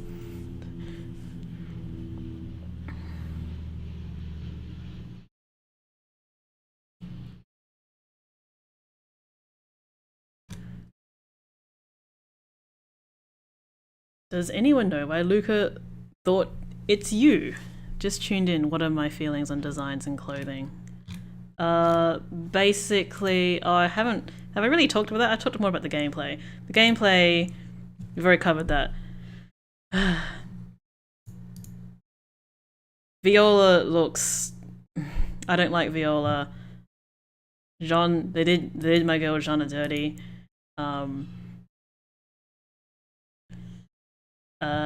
We've already gone through Bayonetta. I don't like Luca. Rodan looks like he's having a day off. And Enzo appears to be there to be ugly.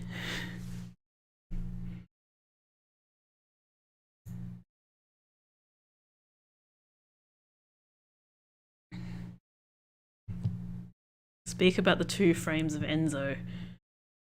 I'm not sure why Enzo is dressed in like a college... I don't know what you call that top, like a college style top. Locals.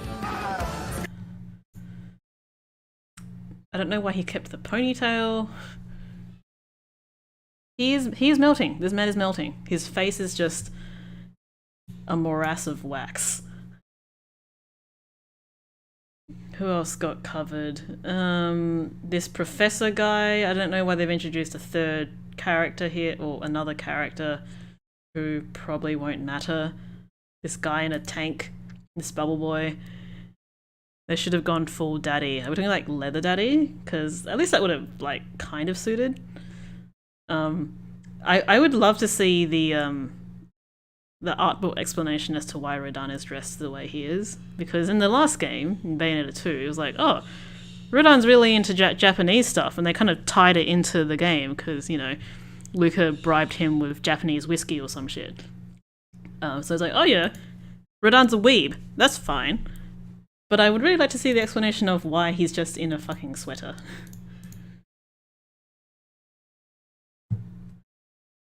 And the train summon, like, what is going on with the train summon?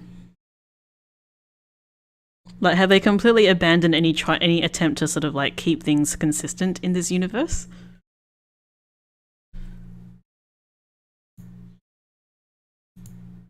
Like in Bayo 2, they introduced Umbran armor, but they were literally bits of armor that were built that could house a witch, and they could move like a mech. That's fine.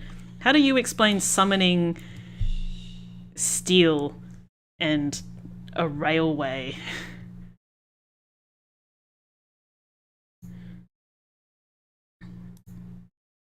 Luca's a lost cause now. They clearly don't give a shit about him.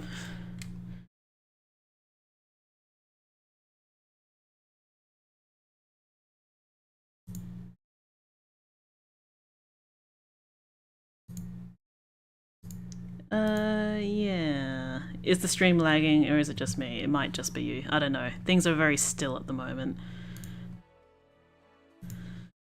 I think I'm done with talking about that. I will say one thing. It hasn't necessarily gotten me hyped. So I think that says a lot.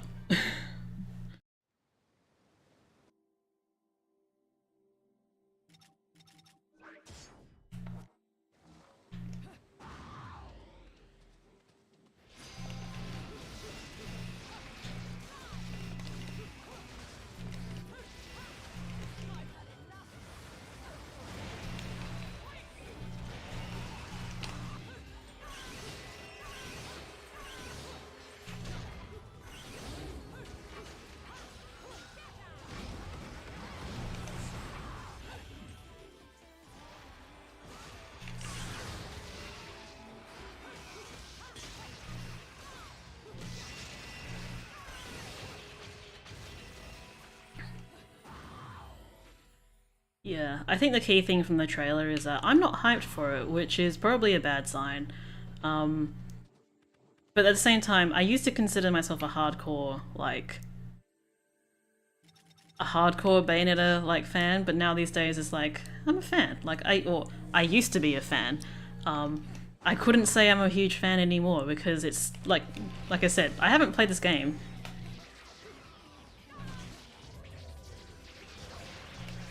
I haven't played this game in like over a year and have felt very little desire to do it.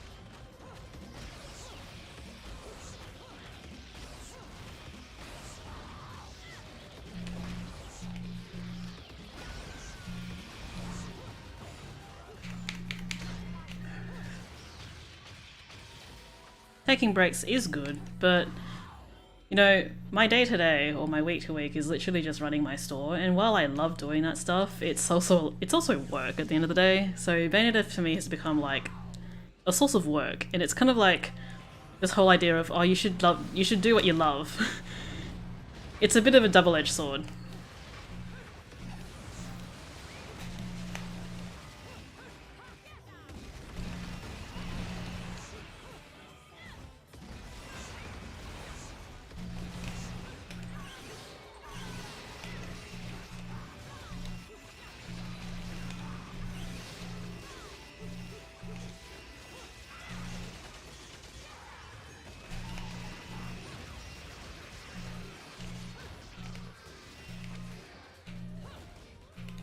What the heck happened there?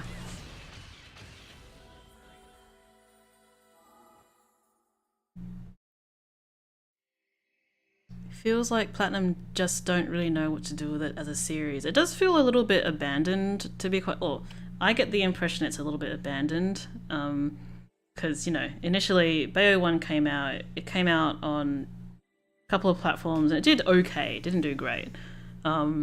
And they started working on Bayo 2 until Sega pulled the plug. And, you know, it's only existing now because Nintendo have put it in.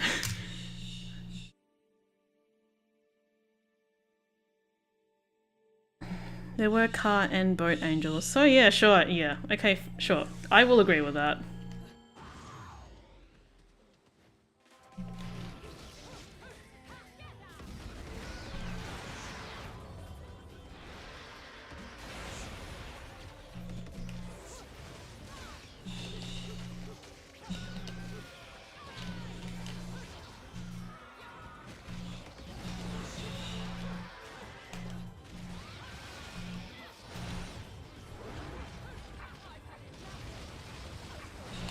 I did not play Astral Chain.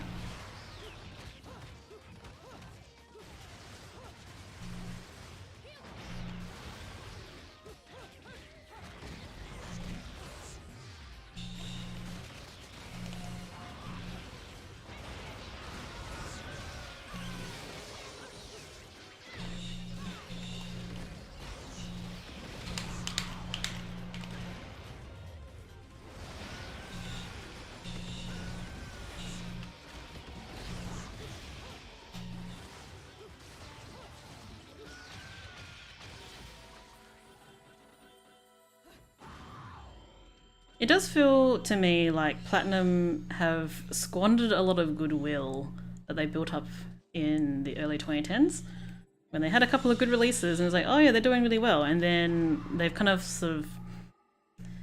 just sort of rested on their laurels and haven't really done much with anything. So it just feels like they've developed rightfully this reputation of developing really cool and intricate games, and now they don't do that anymore, right? Do you remember when Metal Gear Rising came out and it was like, whoa, so wild, right? You can parry a fucking Metal Gear. It's so cool. They haven't really my impression of their games is that they haven't really hit that feeling anymore. Their whole idea of you can do amazing anime things in a game and you're the one doing it, right? They haven't done that since then. Like, Nier was good. But Nier wasn't a Platinum game. Like, yeah, it had Platinum style combat, I suppose, but it wasn't super deep. But yeah, as Derpshy has just said, they haven't really made an amazing game since Wonderful 101, and I haven't been able to get into Wonderful 101, but I can recognize it's a good game. But since then, they haven't done shit.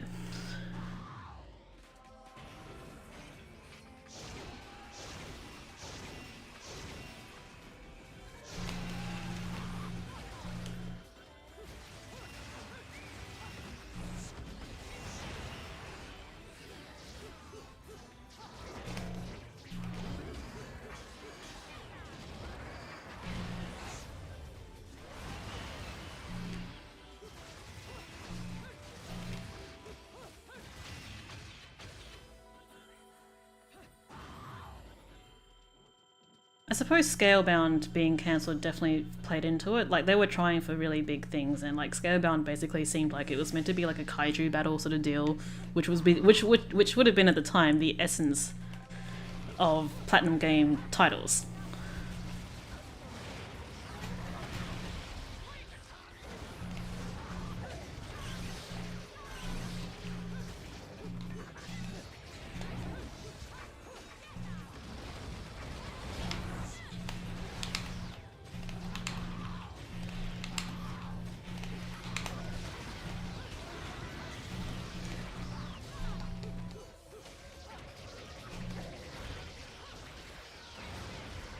How did that miss? What the fuck?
Metal Gear Rising and Nier are PG getting lucky?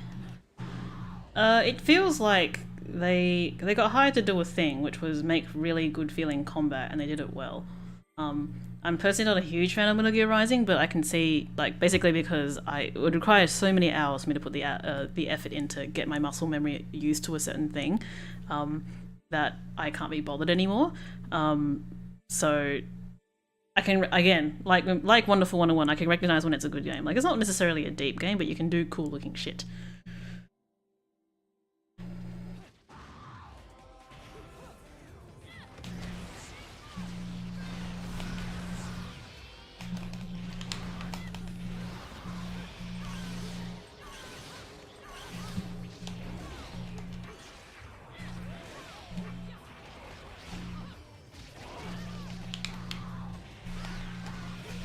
Ugh.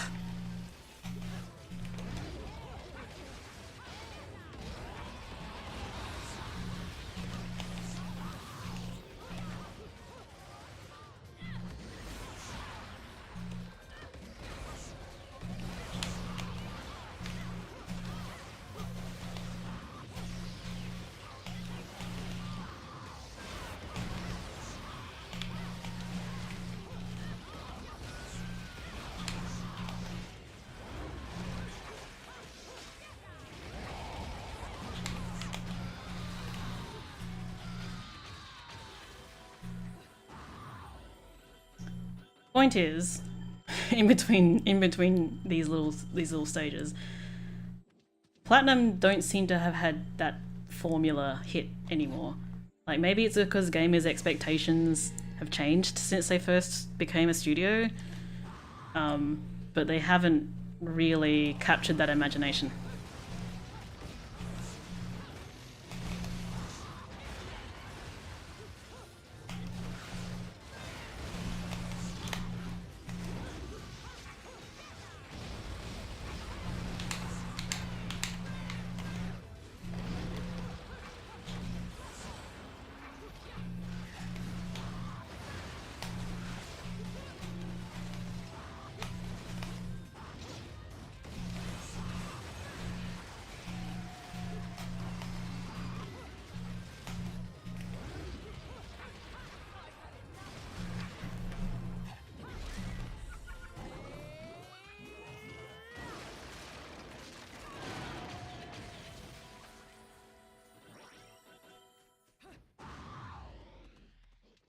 Yeah, I mean, I definitely think PG as a company, in terms of who's in what position, has definitely changed. I mean, you know, Hashimoto left after Bayo 2, like soon after Bayo 2, so things are going to change. Things are never going to be stagnant.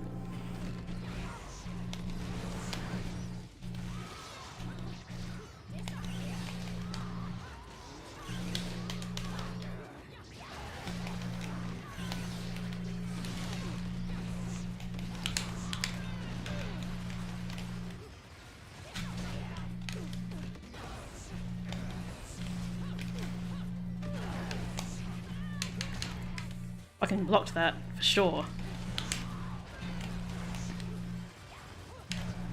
Oh my god.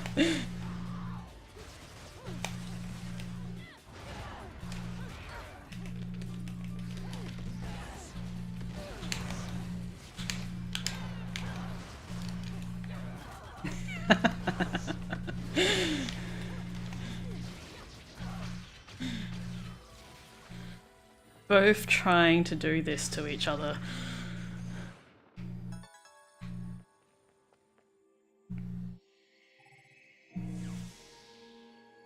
Only reason we got a Bayo 3 is because people pushed Bayo to get into Smash when Nintendo ran the request poll. I'm super not across all that. I do think Bayo 2 could have been done after that point. I don't get the impression it was like a super high, like a super well-selling game. Oh, but I want to take off the fucking perfumes.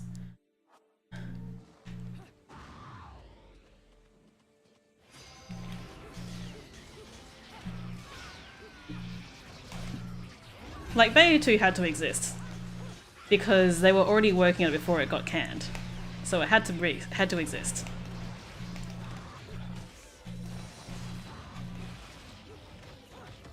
But after that, this was purely, hey, Nintendo saying, I think a Bayo 3 would be great. And they're like, yes. Yes, I think it would be a good thing.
Like, hey, the whole point of me reacting to the trailer was because that's what people want to hear, but do not let my cynical ass prevent you from enjoying what you enjoy.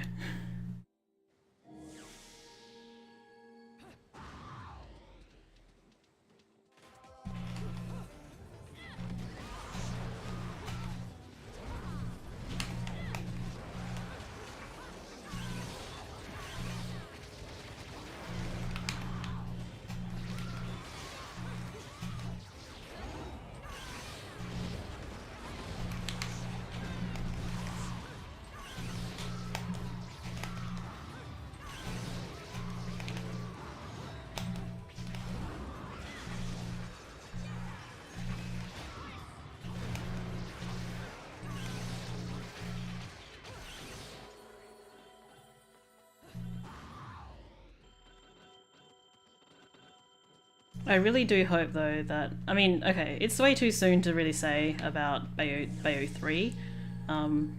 My first impressions aren't great, but I really hope that after this, like, Platinum don't feel compelled to make Bayonetta 4 because because I think this horse has been very dead and beat by this point. I mean, yeah, I'll be playing it either way because I freaking got a Switch for this very fucking reason, right? This is literally the only reason I got a Switch. Like, got this thing 3 years ago? I got a Switch 3 years ago, and I have very rarely played with it. I played Animal Crossing on it, probably the most recently, and very few things. And beyond that, I haven't used it very much. Like, I don't even play Bayonetta anymore because it doesn't really handle Bayonetta too well.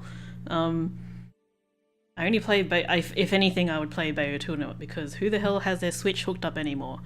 But yes, I will be playing Bayo 3 either way. I think I said I'll be taking some time off to do it because, you know, streamer life is waking up, having a coffee, and then streaming for 8 hours straight. So I'm going to be living that for, I don't know, a week seems like a lot.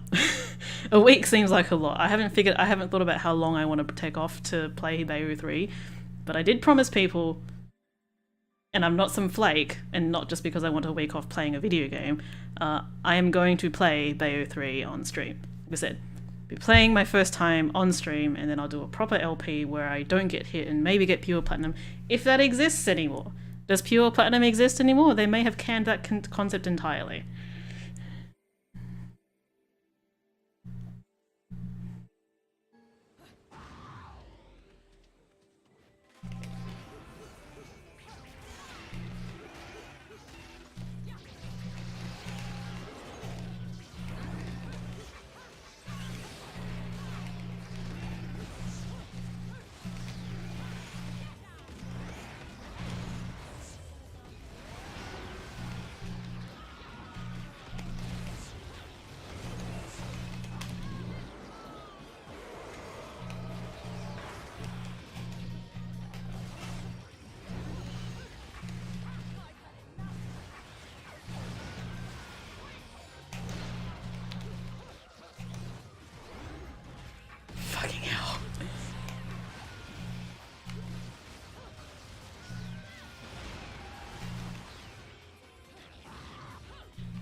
Why are you not hitting? Oh my god.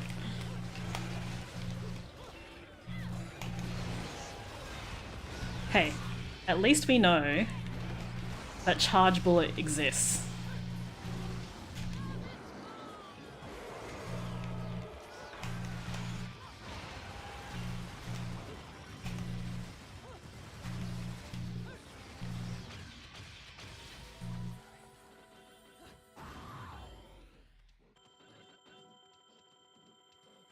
I always forget because whenever I play Angel Slayer, I try and play it the challenge way, which if you're not familiar, there's a YouTuber who used to do Bayonetta content. I think his name was XLH Gladiator or something.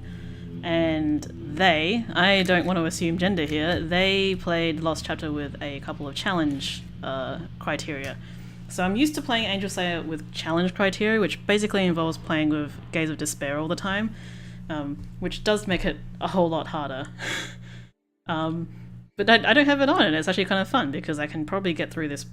Oh, I'm not going to guarantee I'm going to get through this, but I will say I will get a lot further than I would if I had Gaze of Despair on.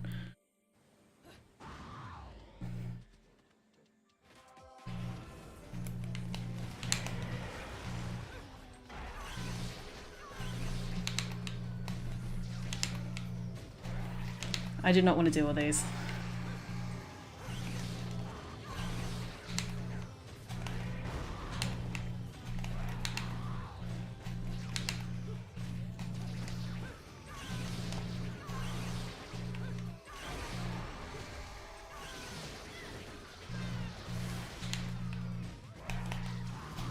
Ugh.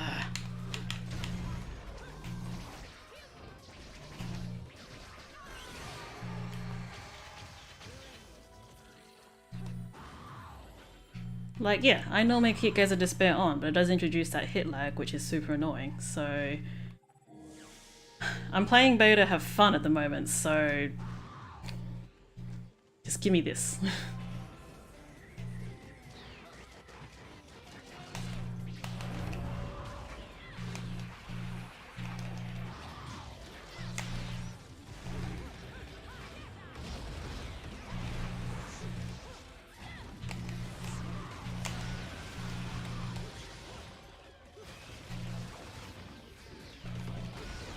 What?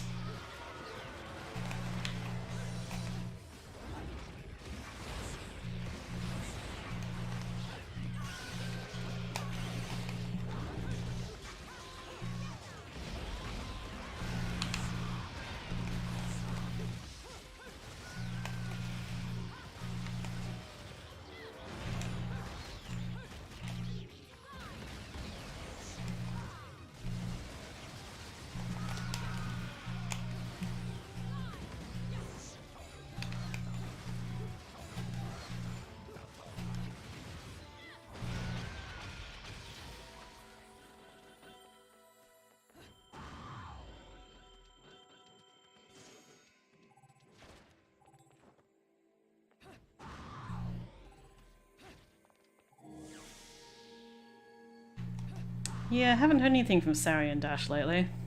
Hope he's alright.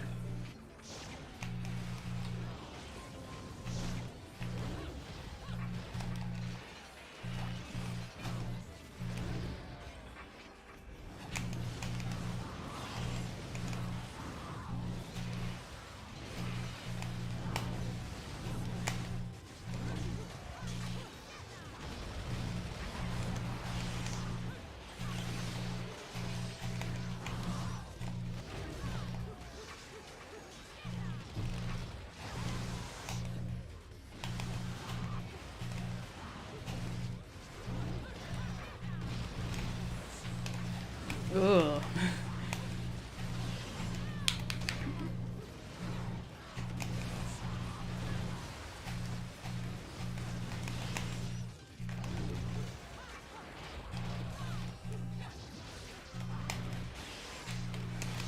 Ugh.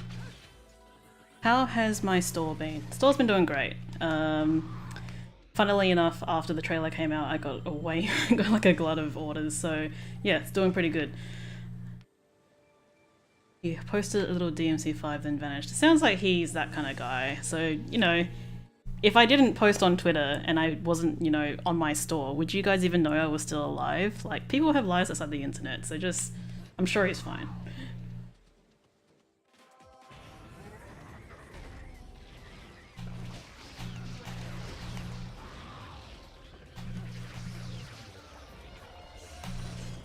Give me some witch time, please.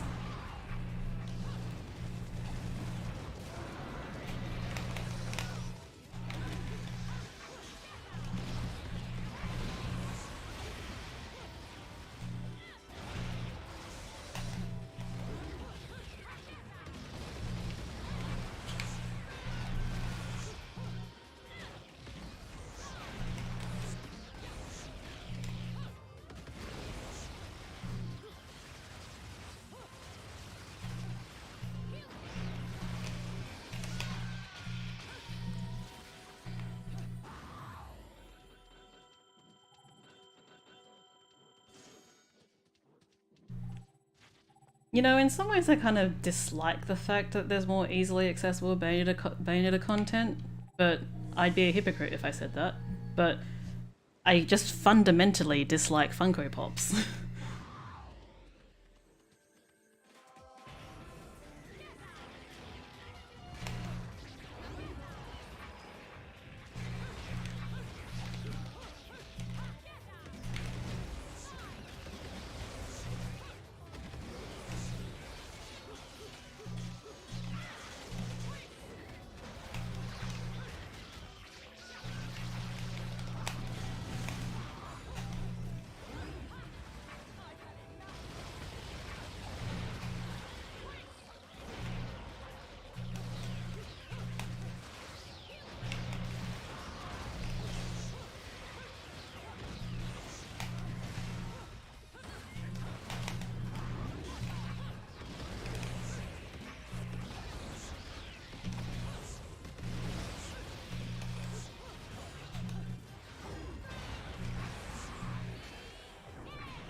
Oh my god.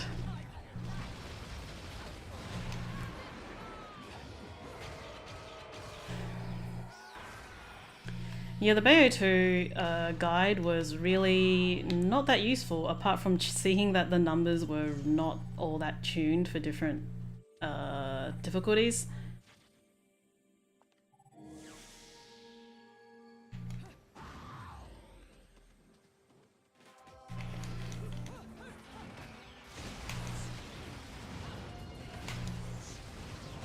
Why didn't I get witch time off of that?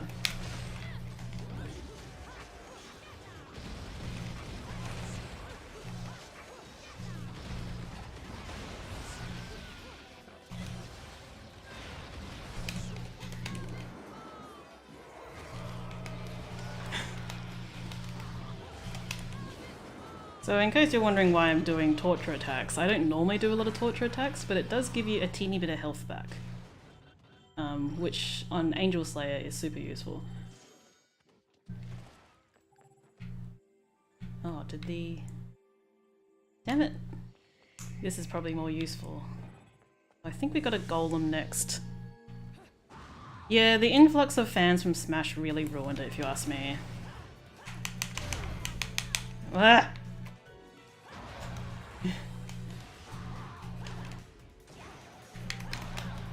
Oh my god.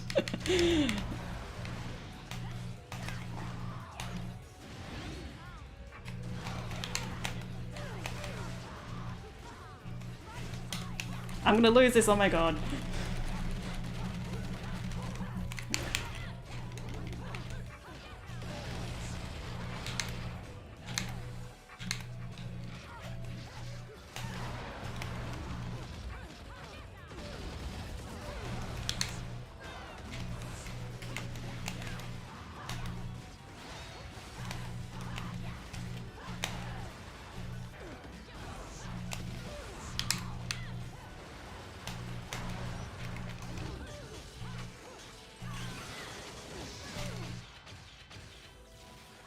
Yeah, the Smash fans kind of ruined it because they were Smash fans and they really are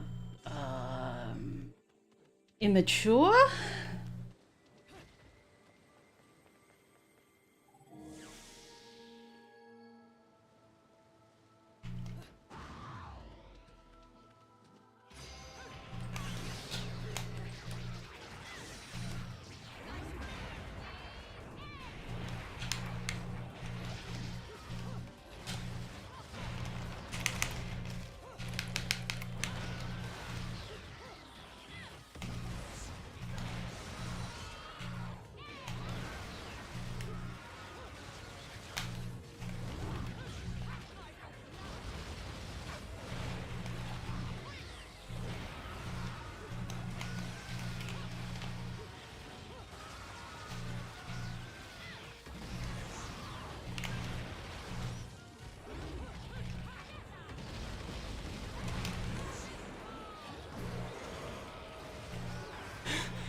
No! God damn it. That was meant to be a torture attack in the air and then it just hit and that was lame. At this level as well, you're probably losing more health with each hit, so that was not worth it.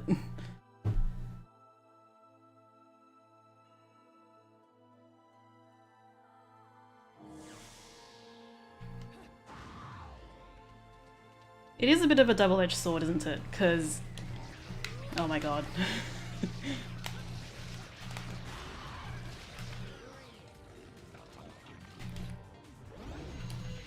What the heck is going on?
Just farming some health. It's really cool and fun.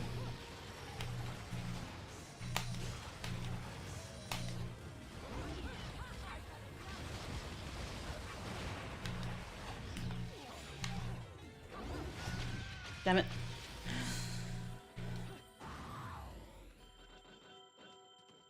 See, what I'm getting from the chat here is that people are getting old. What's it like, fellas? Welcome to the party.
Oh boy, people are gonna want me to replay too. Oh, that's what I should do. Oh my god, guys. So, how about I take the week off when Bayo 3 comes out, right?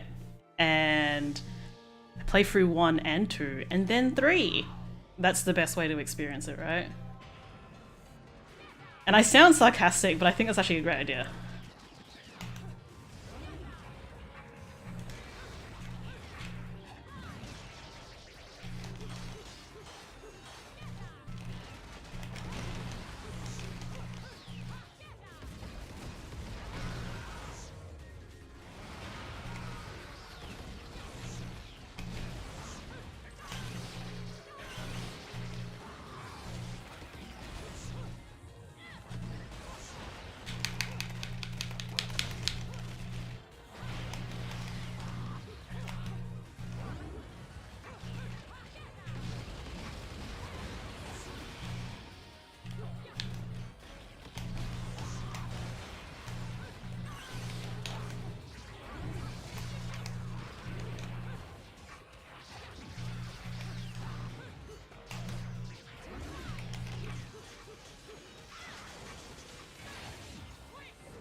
What was that?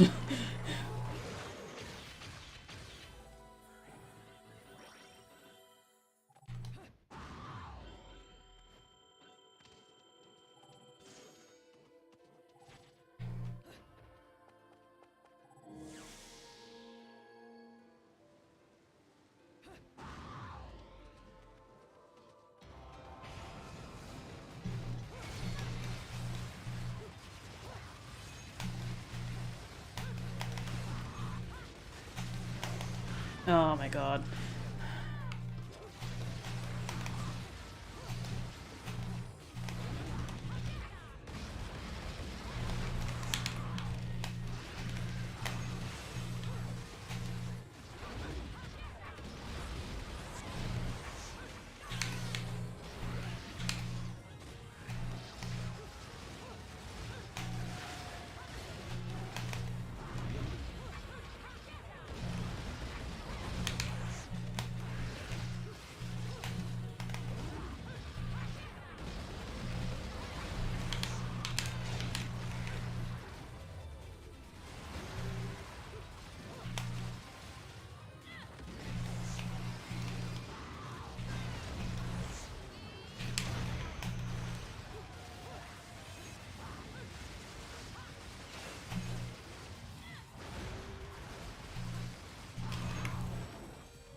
So yeah, I talked about it briefly earlier when we were looking on the subreddit. I don't really like to interact with Bayonetta fans anymore because they're all kind of crazy.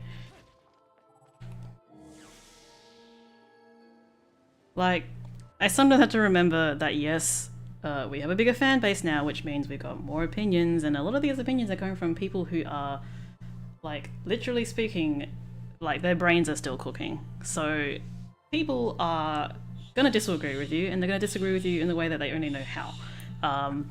And quite frankly, I'm too old for this shit. I don't want to have to deal with, like, people blowing up at me. Because I got better things to do with my time. So I don't involve myself in the fandom unless I absolutely have to. So congratulations, this is one of the very rare occasions when I have chosen to do so. You'll probably see me again week of release, or whenever there is more news. Bayo 2 sucks blog. That was like 5 years ago or something, and it ended up being too much work. And it was a lot of work to actually write all that stuff. And at this point, I had to say I don't have the drive to write about why Bayo 2 sucks anymore, because everyone else has, well, I say everyone else, more people are on that on board with that now. So it's not like I have to express why. People have already expressed why, and it's not just because I don't like this, okay. There's like actual legit reasons why, and other people have gotten onto it and they're doing it for me. So it's really, really great that I don't have to do it anymore.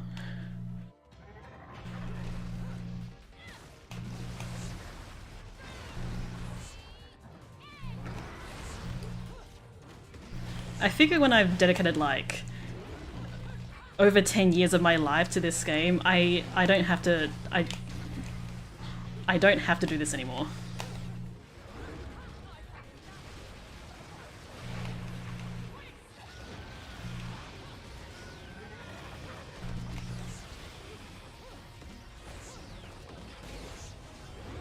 Oh my god, this fucking punish attack.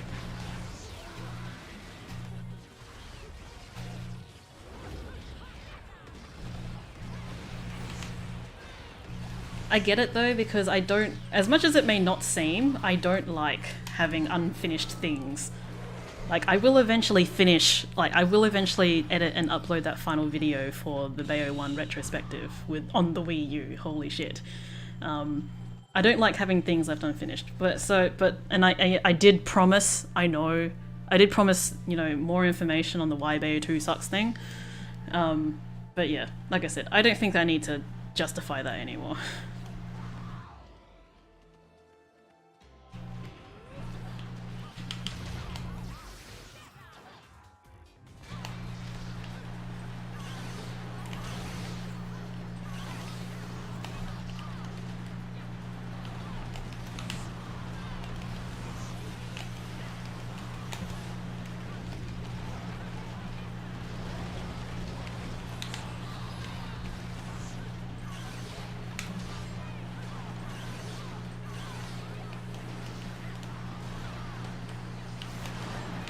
No. Oh god.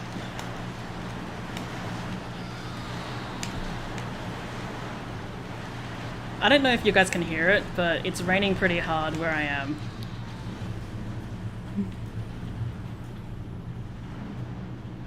Which, don't get me wrong, I love the sound of rain, but it's kind of distracting. Why does sloth suck so much? Someone fucked up and there's generally no answer as to why it happened. It's just a poorly done concept. Let me just go back to what the chat's saying. I think I've missed a lot of stuff. Having to explain Bayo 2 flaws is exhausting. Yes, it extremely is. And it's purely because of all the sort of preamble that you have to do in order to get to the point you're trying to make.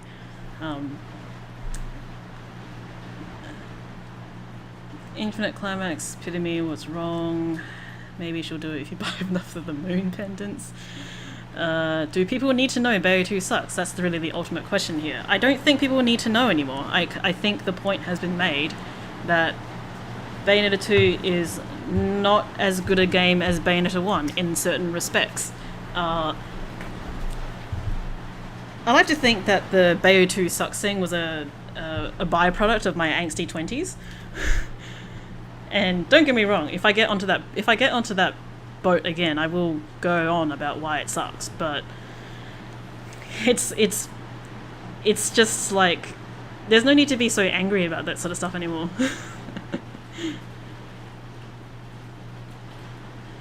Most of the Bayo 2 flaws can be described as it worked in Bayo 1, it doesn't work anymore, but we don't really know why, because it's not explained anymore. And that's true. I could make a H-Bomber Guy level video and explain exactly in excruciating detail about why Bayo 2 sucks. I can't imagine having the energy to do it though, to be honest.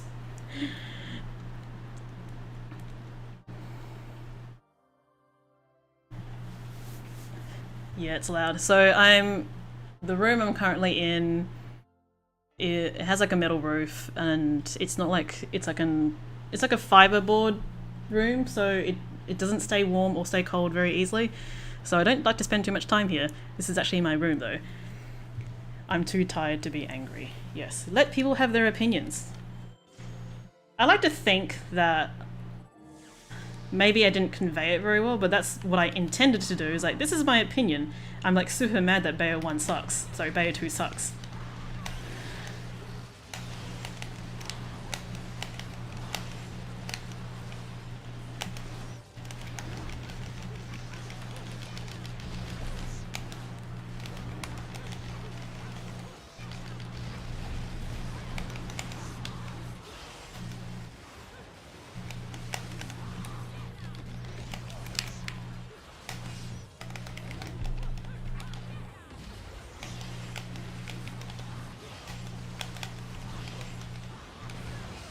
Ugh. Wow, that was an extremely weird hit.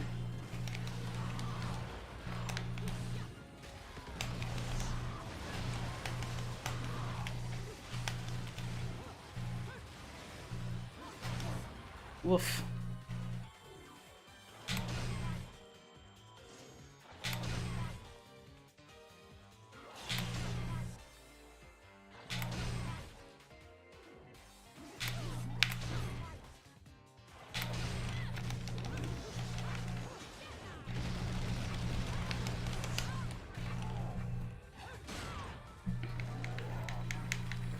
Yeah, basically what you've said, Jacob. Like, it's really funny how, you know, you get into your 20s and you think, yep, this is it, I know how things are, and it turns out, no, I was actually still cooking as a child, and now I know how things are, and I fully expect to hit my 40s and have the same problem. But I do think that the universal thing of growing old, getting older, is that you just stop caring as much about those dumb little things. It's like, what actually matters here? What...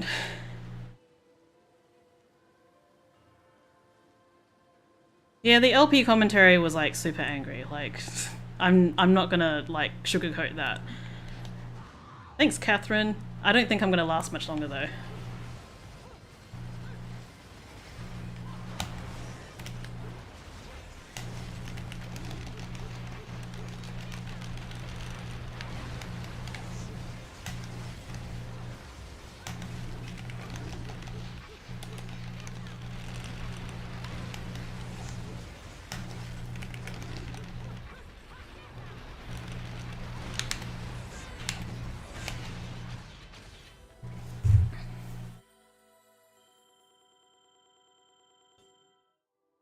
Yeah, like, I feel like there are a lot of people in the chat who basically agree here.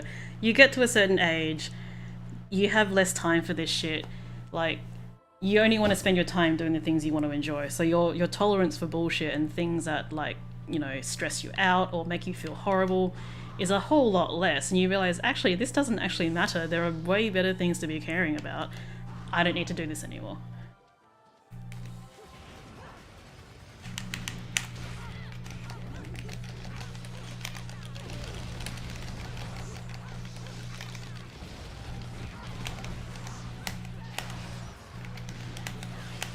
Oh my god, are you fucking serious?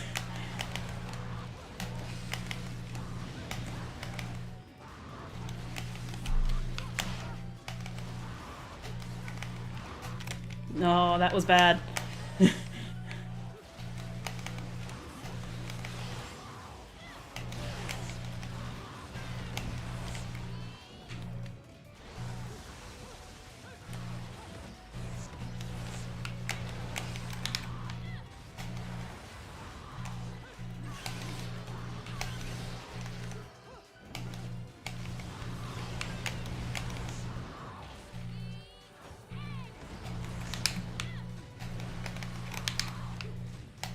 Yep.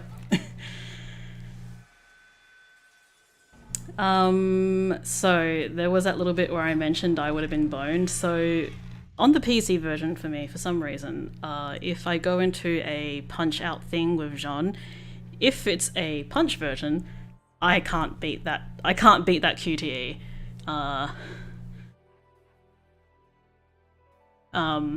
So it's damn. I got close to verse 4, which is a real shame, but I guess that's not too bad for having not touched the game for like 18 months.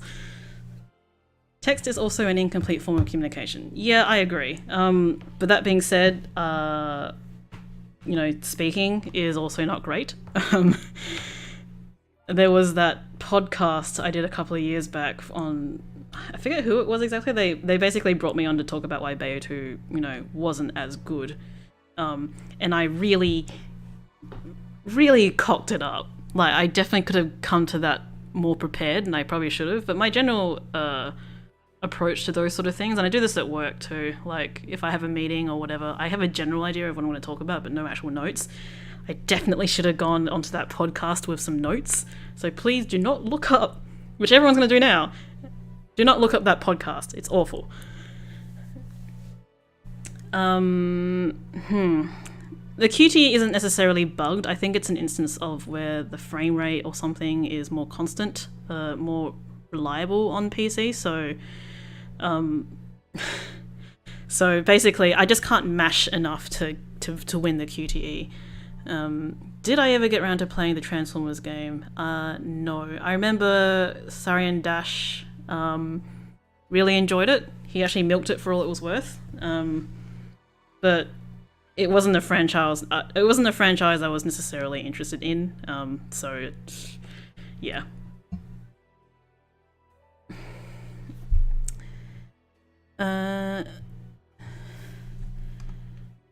I got pretty close with that one though. I feel like I should have got Witch Time that one time, but the game screwed up, and then yeah, that was bad.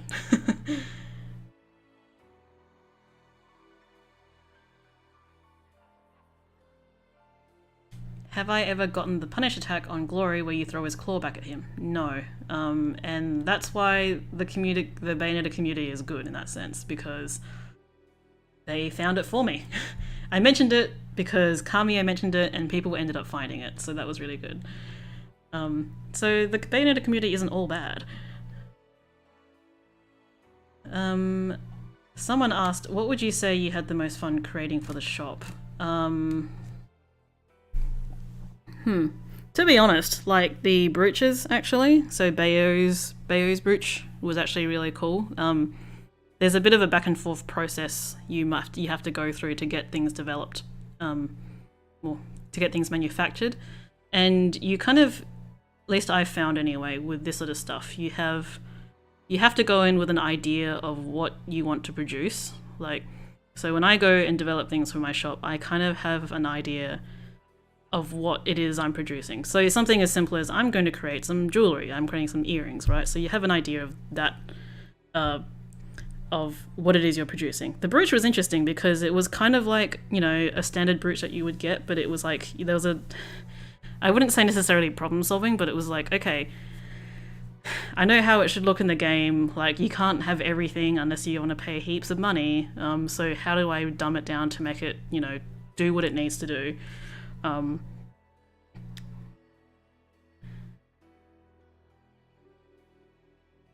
So yeah, that was definitely the most fun thing doing developing for the shop. People have asked me, I've had a couple of people ask me what's next for the shop in relation to, you know, are you doing Bayo 3 stuff? And it's like, yeah, yeah, like if I were to shove actual watch, you know, hardware into that, it would just cost so much more. And yeah, people of course are going to want an actual working watch. But it's gone into the too hard basket for now. I don't think it's something that, like, we all know what the problem with Bayonetta merchandise is, right? It's the fact that it's very expensive. If you were to get official glasses, if you were to get official earrings, if you were to get official statues, again, if you could, it's extremely expensive, right? We've all seen the, who is it? First Four Figures? Is that what they're called? The people producing the Bayonetta statue and as well as the Bayonetta, like, 1-for-1 size guns. Like, how much do they cost? They're like $1,400 or something for like one gun or something stupid.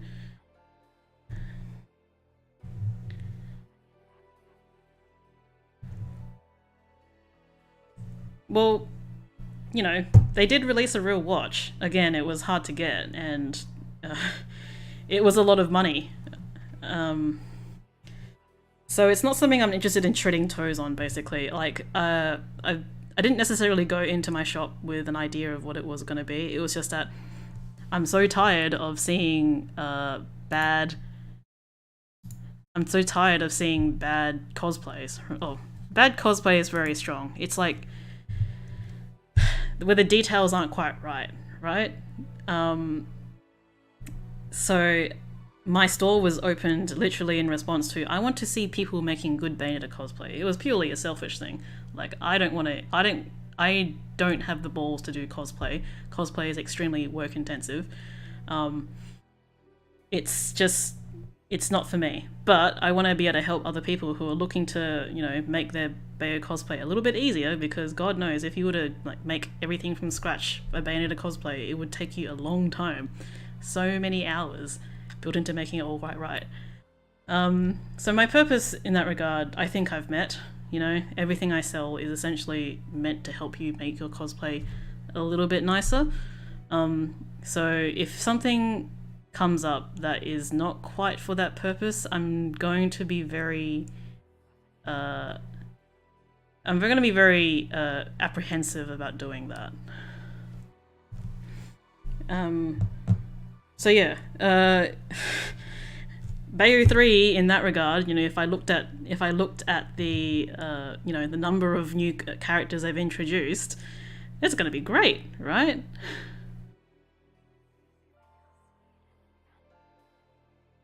Did I ever play Astral Chain? No, I did not. The last new game I played was what's it called? Vampire something or other? Vampire Survivors. That was the last thing I played. Yeah. Cause it was the kind of game that suited what my lifestyle at this stage.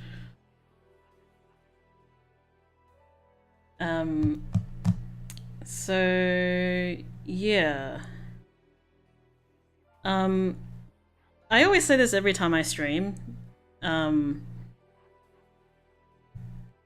It's like, oh, I should do more of it. It's about carving out the time in my day to do it, and a lot of the time when I'm relaxing, like, it doesn't involve...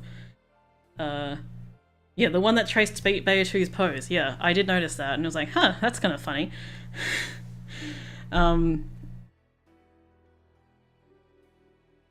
Like, streaming is fun. Like, when I sit down and actually stream, it's like, oh yeah, I can keep doing this, because we all know that I have done things like stream for like 6 hours on end, so I can definitely do it.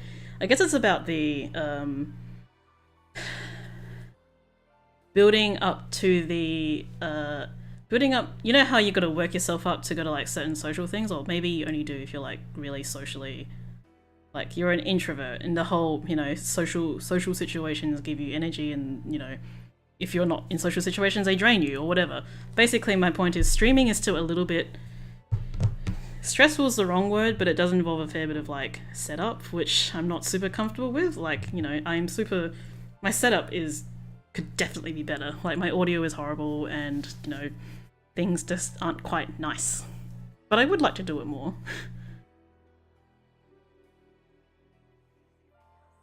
Yeah, it can start to feel like work if you have it on like a regular schedule, but I think, you know, the only way to build an audience, right, if you care about that, is to do it regularly.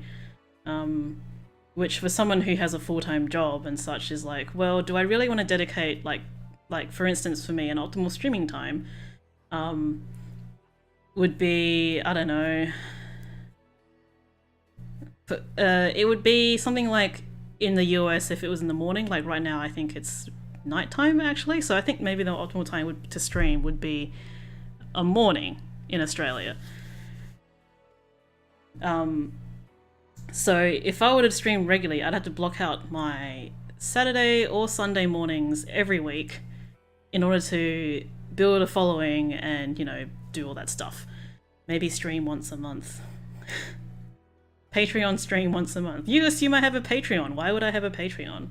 Like, I would understand Patreon if it was like a full-time job, but I don't feel comfortable asking for money or people paying me to do a thing. Like it basically makes me obliged to do that thing once a month once I've like locked in, oh, I'm gonna do a stream once a month for Patreons. So it would give me motivation, and you know, sometimes motivation is the best thing, but at the same time, like I don't want to be asking for the money for that, essentially. Like, keep your money for better things. If you want to support me, buy something from my shop. Or I think I've got like, oh, I'm doing that spin thing. Oh, I think I've got like a PayPal me thing, or any one of those sites where you can put in donations. Once a month would be killer. Having it be more rare would make me look forward. When does motivation become obligation? It's like I think I talked about it earlier, right? Like when I did my shop thing, it was very much from a place of, I really like Bayonetta and I want to share that with the world, essentially. Like, you know, I want to help improve the general quality of Bayonetta cosplay by doing this thing, and it was like yeah, this is really cool. It's like I'm turning my passion into a side gig. You know, at a certain point, and I've been feeling it in the last year or so, it's become a job, right? Like it takes up half my day on a Saturday to answer emails, do all the packing, send it off at the post. It is actually, you know, it's a part-time job, and yeah, it's only a half a day's worth of work, but it is still work.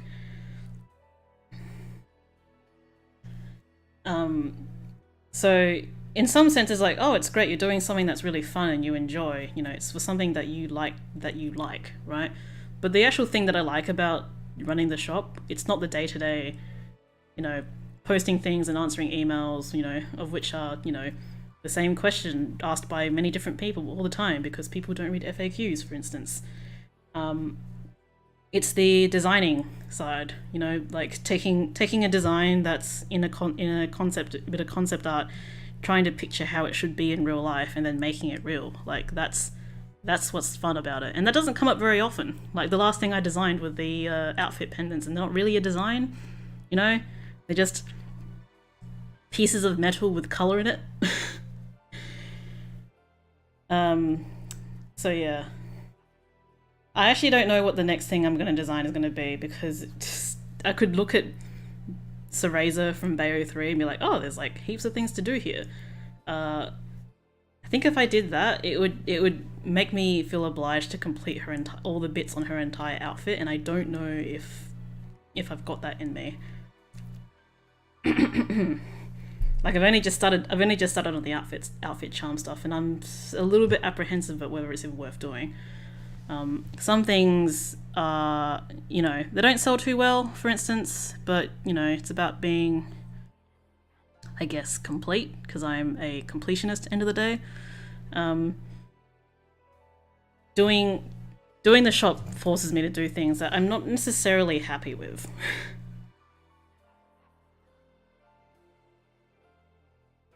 Yeah, there is way too much metalwork on Bayo 3's outfit. Like, that should ideally be all plastic. Yeah, you guys understand me. It's an interesting challenge though when you make stuff for cosplay, because it's got to be durable, but it's got to be light. Like you think about if you were to wear outfit charms on you, the outfit charms as a set are, I don't know American measuring things. It's 380 grams, and it's a lot to be carrying around if you were to dress up for it for a couple of hours. If Nintendo and Platinum reached out to you for feedback on how to make Bayonetta 3 phenomenal, do you have your notes ready? I would have to prepare for that conversation. Yeah, I don't have my notes ready, but if it came up, then yeah, I would probably actually prepare for that meeting.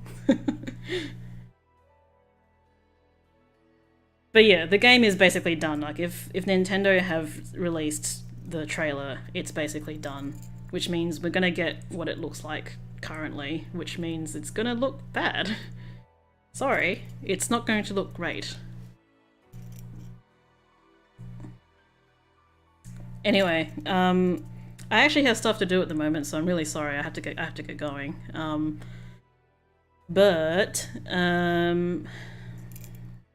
What does my calendar look like? This is This is where we're at now. Like, I have to check my calendar about when I'm available.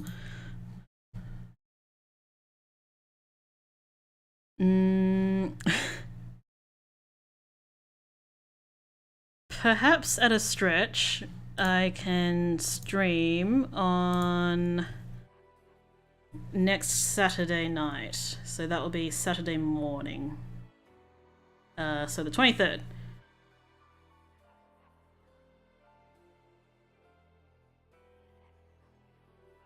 So, hope to see you guys then. I don't know what I'll be streaming. I'll stream something. Maybe that way it will force me to actually go through all my games that I've got.